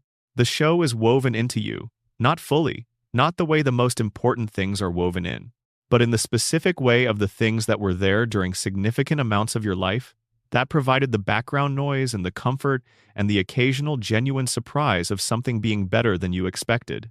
The theories are how you honor that, how you take the complicated love seriously, how you insist that the thing you love has depth, has structure, has more in it than the surface shows. It does have more in it. The theories are not wrong about that. The depth is real. The structure is real. The thing underneath the show that rewards the attention is real, and Spooner Street is still there. The lights are still on. Get some rest. You will watch more of it soon. If this video was the thing you fell asleep to tonight, I hope it was good company. Drop a comment with where you are and what time it was when you closed your eyes. Subscribe if you have not. There is more of this coming, and every person who does makes it possible. Good night. Truly. Section 25. The chicken fight as cosmic metaphor. Peter's recurring battle and what it actually represents. There is a recurring element in Family Guy that has received enormous attention from casual viewers and almost no serious theoretical treatment from the fan theory community, possibly because it seems on its surface like pure comedy spectacle without subtext, and possibly because it is so spectacular that people tend to simply enjoy it rather than interrogate it. The chicken fights. Ernie the giant chicken appears periodically throughout the series. The first fight in Season 2, Episode 15, Da Boom, establish the template, and each subsequent encounter is an escalation of the previous one, an extended, brutal, improbably destructive fight between Peter Griffin and an enormous chicken that ranges across locations the show uses for spectacle. Restaurants, factories, aircraft, urban environments. The fights are violent, they are long. They cause an extraordinary amount of collateral damage. They end, eventually, with one or both combatants apparently defeated, and then the story moves on as though nothing happened. And then Ernie appears again later and the whole thing starts over. The official explanation for the chicken fights is that they are elaborate parody, a nod to action movie tropes played at maximum absurdist scale. This is accurate, but the fan theory that the chicken fights are also a cosmic metaphor has accumulated enough internal evidence to be worth developing properly. The origin of the feud between Peter and Ernie the giant chicken is, within the show's own canon, trivial to the point of being philosophical. Ernie gave Peter a coupon that turned out to have expired. That is the entire cause. A miscommunication about a coupon's validity led to a feud that has resulted in the near destruction of multiple locations, enormous property damage, and significant loss of life among bystanders caught in the crossfire. The disproportion between cause and consequence is so extreme that it functions as a statement, intentional or not, about the nature of conflict. The theory reads the chicken fights as an externalization of Peter's relationship with the universe. Peter's life is full of grievances that are small in origin and vast in consequence. He takes affront easily, at the slightest perceived slight, and his response to affront is always wildly disproportionate to the initial offense. The chicken fight is this dynamic made literal and escalated to maximum scale. The expired coupon is the stand-in for every minor indignity that Peter has ever experienced and refused to let go of. Ernie is every force in the universe that has ever been slightly wrong to Peter without intending anything more than a slight inconvenience. The purgatory theory finds a specific application here. If Peter's purgatory is about learning the difference between large and small things, about developing the perspective that would allow him to respond proportionately to the actual scale of what he encounters, then chicken fights are the most direct and literal representation of what he is in purgatory to learn. He keeps encountering Ernie. The fight keeps starting over. The damage keeps compounding. The cause remains trivial. Peter keeps failing to recognize that the appropriate response to an expired coupon is not the destruction of a restaurant. The lesson is available in every chicken fight. The fights keep happening because the lesson has not yet been learned. In the multiverse theory, each chicken fight is a different encounter from a different timeline. When Brian and Stewie use the dimensional travel device, they move between universes. The chicken fights, which have the quality of events that keep happening and resetting and starting again, might be occurring in successive versions of the same basic confrontation, each one slightly different in its specifics, each one ending inconclusively, because no single timeline's version of the fight is the one where Peter finally understands what it is about. The fight that ends the feud, if such an episode ever comes, will be the episode where Peter recognizes that Ernie did not do anything to him, that a coupon is a coupon, that the scale of the response was never proportionate to the scale of the offense, that the fight was always with his own reaction, not with the chicken. When Peter finally sees this, the fight will be over. Not because he will have beaten Ernie, because he will have stopped fighting. This is what all the best theories about Family Guy eventually arrive at. Not answers in the conventional sense, but recognitions. The recognition that what the show is depicting underneath the comedy is the difficulty of growing up, in the full and genuine sense of that phrase. Not the small version, not the version that just means getting older, but the actual hard version. Developing the capacity to respond to what is actually in front of you, rather than to the accumulation of everything that has ever been in front of you. Developing the ability to see the coupon as a coupon, to see Meg as Meg, to see Brian as the person he actually is rather than the dog you have decided to call him. To see Lois as the architect she is rather than the patient saint the neighborhood assumes her to be. The Griffin family is in the process of learning to see, all of them. Even Peter, who has the most difficulty with his eyes. The chicken will keep appearing until he does. Closing thoughts. Why Family Guy theories matter more than they should. The most honest thing that can be said about Family Guy fan theories is that they are disproportionate to their subject. The show does not, on most of its best days, invite this level of analysis. It is not constructed with the interlocking thematic precision of a novel or the deliberate symbolic density of literary cinema. It is an animated comedy that was made by a lot of people over a lot of years, under a lot of different conditions, with a lot of inconsistent intentions. The things the theories find in it are real, the patterns are there, the evidence is there, the moments of genuine depth and surprising resonance are there, but they are not necessarily there because someone put them there, deliberately and carefully. They are there because this is what happens to human creativity when it is sustained over a long enough period of time and receives enough genuine attention. The unconscious layers accumulate, the accidental meanings accrue, the patterns that no one planned emerge because people are not able to make things without putting themselves into them. And when many people make many things together over many years, the accumulated self is larger and stranger and more coherent than any individual planning process could produce. The fan theories are the documentation of those accumulated depths. They are the record of what happens when the attention paid to a thing exceeds what the thing was designed to accommodate. They are what love does, when love is paying close attention, and that is ultimately why they matter more than they should. Not because the show is secretly a masterwork of hidden meaning, not because the writers were operating on a level of deliberate genius that the theories are finally decoding, but because the people who built these theories love something complicated and imperfect and durable, and the theories are the shape that love has taken. It has taken the shape of a purgatory theory, of a parallel universe divide, of a displaced consciousness in a dog's body, of a baby who caused the Big Bang, of a mother who is actually the architect, of a daughter who is actually the strongest one, of a neighbor who is actually a creature out of folklore, of a man looking at the camera again and again across 25 years because he knows you are on the other side and he is grateful.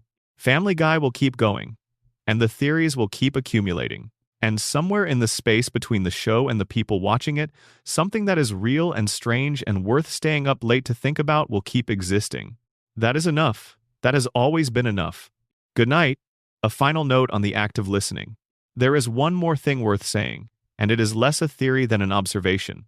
You listened to this for a long time. Whatever time you started, you have been here for a while. The house has gotten quieter around you. The light, if there is a light on, has become the only one. The rest of the world has gone wherever the world goes when the night gets deep enough, and the only thing that is still active is you and a voice and a set of ideas about a cartoon family in Rhode Island. This is, in some very quiet way, exactly the thing that fan theories are for. Not the transmission of information, not the settling of debates, the company. The specific kind of company that comes from being in a space where the things you care about are being taken seriously, where the love you feel for something complicated is being honored rather than dismissed, where the question of what something really means is being asked with genuine curiosity rather than skepticism or condescension. The theories in this video are imperfect. Some of them are more supported than others. Some of them conflict in ways that cannot be fully reconciled. Some of them require more suspension of disbelief than they are ultimately worth. The Stewie de-aging theory is beautiful but speculative. The cutaway theory is structurally coherent but difficult to apply consistently. The grand unified theory holds together until it meets specific episode-level evidence that complicates it. But that is fine. Theories do not have to be correct to be worth having. They have to be worth the time you spent with them. They have to illuminate something. Even if what they illuminate is not the hidden truth of the show, but simply your own relationship to it. What you love about it, what it gives you that other things do not give you. Why you come back to it, year after year, despite everything that is legitimate to criticize about it. The Griffin family has been in your life for however long it has been in your life. They have been the background noise of some significant number of your nights. They have been there when you needed something familiar, when you needed something funny without demands, when you needed the specific comfort of a world that resets every week and always has the same people in the same house on the same street. That is real. That relationship is real. The theories are the proof that you know it is real. The lights on Spooner Street are still on. They will be on next week, and the week after, and whenever you need them to be. Good night. If this was the last thing you listened to tonight, I hope you sleep well and wake up somewhere good. Subscribe if you have not already. Tell me in the comments where you are and what theory is still with you. I will be reading them. Until next time, there is something specific about the way the show handles the passage of time that no theory has fully addressed, and it is worth addressing here. At the end, when the hour is right for the kind of thinking that does not need to arrive at a conclusion. The Griffin children do not age. This is standard for animated comedies and nobody disputes it as a creative choice. But the fan theory community has noticed that the non-aging of the children exists in tension with certain episodes that explicitly mark the passage of time. Episodes where characters reference events that happened years ago within the show's own timeline, where the world outside the Griffins has visibly changed while the Griffins themselves remain static. The theory that emerges from this tension is subtle but persistent. The children are not aging because something in the household is preventing them from aging. Not time travel, not a simulation. Something more like a field. A zone of suspended development that radiates outward from the center of the house and keeps everything within it in a kind of permanent present. The center of the house, in this theory, is Stewie's room. Stewie, who has demonstrated the capacity to build technology that operates on principles far in advance of anything the outside world possesses, who has time travel and dimensional travel and mind control among his documented capabilities, may have constructed something in his bedroom that functions as a temporal anchor, a device that keeps the household from moving forward in time at the normal rate. Not because he planned it this way, but because his earliest experiments, the ones he conducted when he was first developing his toolkit of world domination technology, had a side effect he did not anticipate and has never fully accounted for. The children do not age because Stewie accidentally made it impossible for them to. The house is frozen in something that is not quite time but is close enough to it that the practical result is the same. The world outside moves. The house stays. And Stewie, who could theoretically undo this if he understood it, has not yet understood it. He is, despite everything, still 1 year old. He is still figuring things out. This theory is unprovable within the show's canon, but it has the quality that the best theories have. It takes something that looks like a creative convenience and proposes that it is actually a story. It takes the non-aging of cartoon children and asks what that non-aging means if the world inside the show is real. What it would take to produce that result. what it says about the household and the people in it, and the specific one-year-old baby who has more power over the environment than anyone around him understands. It says that Stewie is still learning, that the house is still waiting, that the children are still children because they have not yet had whatever experience will allow them to be something else. That the frozen present of Spooner Street is not a creative limitation but a condition, one that will eventually lift when the conditions for lifting have been met. What those conditions are, the theory does not say. Some things the theories leave open. That is not a failure of the theories. It is the theories being honest about what they know and what they do not know, about where the evidence ends and the open space begins. The open space is where the next 25 years of Family Guy will live. The open space is where the theories not yet written are forming, slowly, in the minds of people who are watching the show right now, paying attention, finding things. Those theories will come. The show will keep providing the material. And the space between the show and the people watching it will keep producing meaning that neither side could have produced alone. That has always been the real story. Not the purgatory, not the simulation, not the baby who caused the Big Bang. The real story is the watching, the attention, the love that refuses to be simple about its object, the willingness to sit with something long enough that it becomes something more. You have been sitting with it. For however long you have been here, you have been paying attention. That matters. It always does.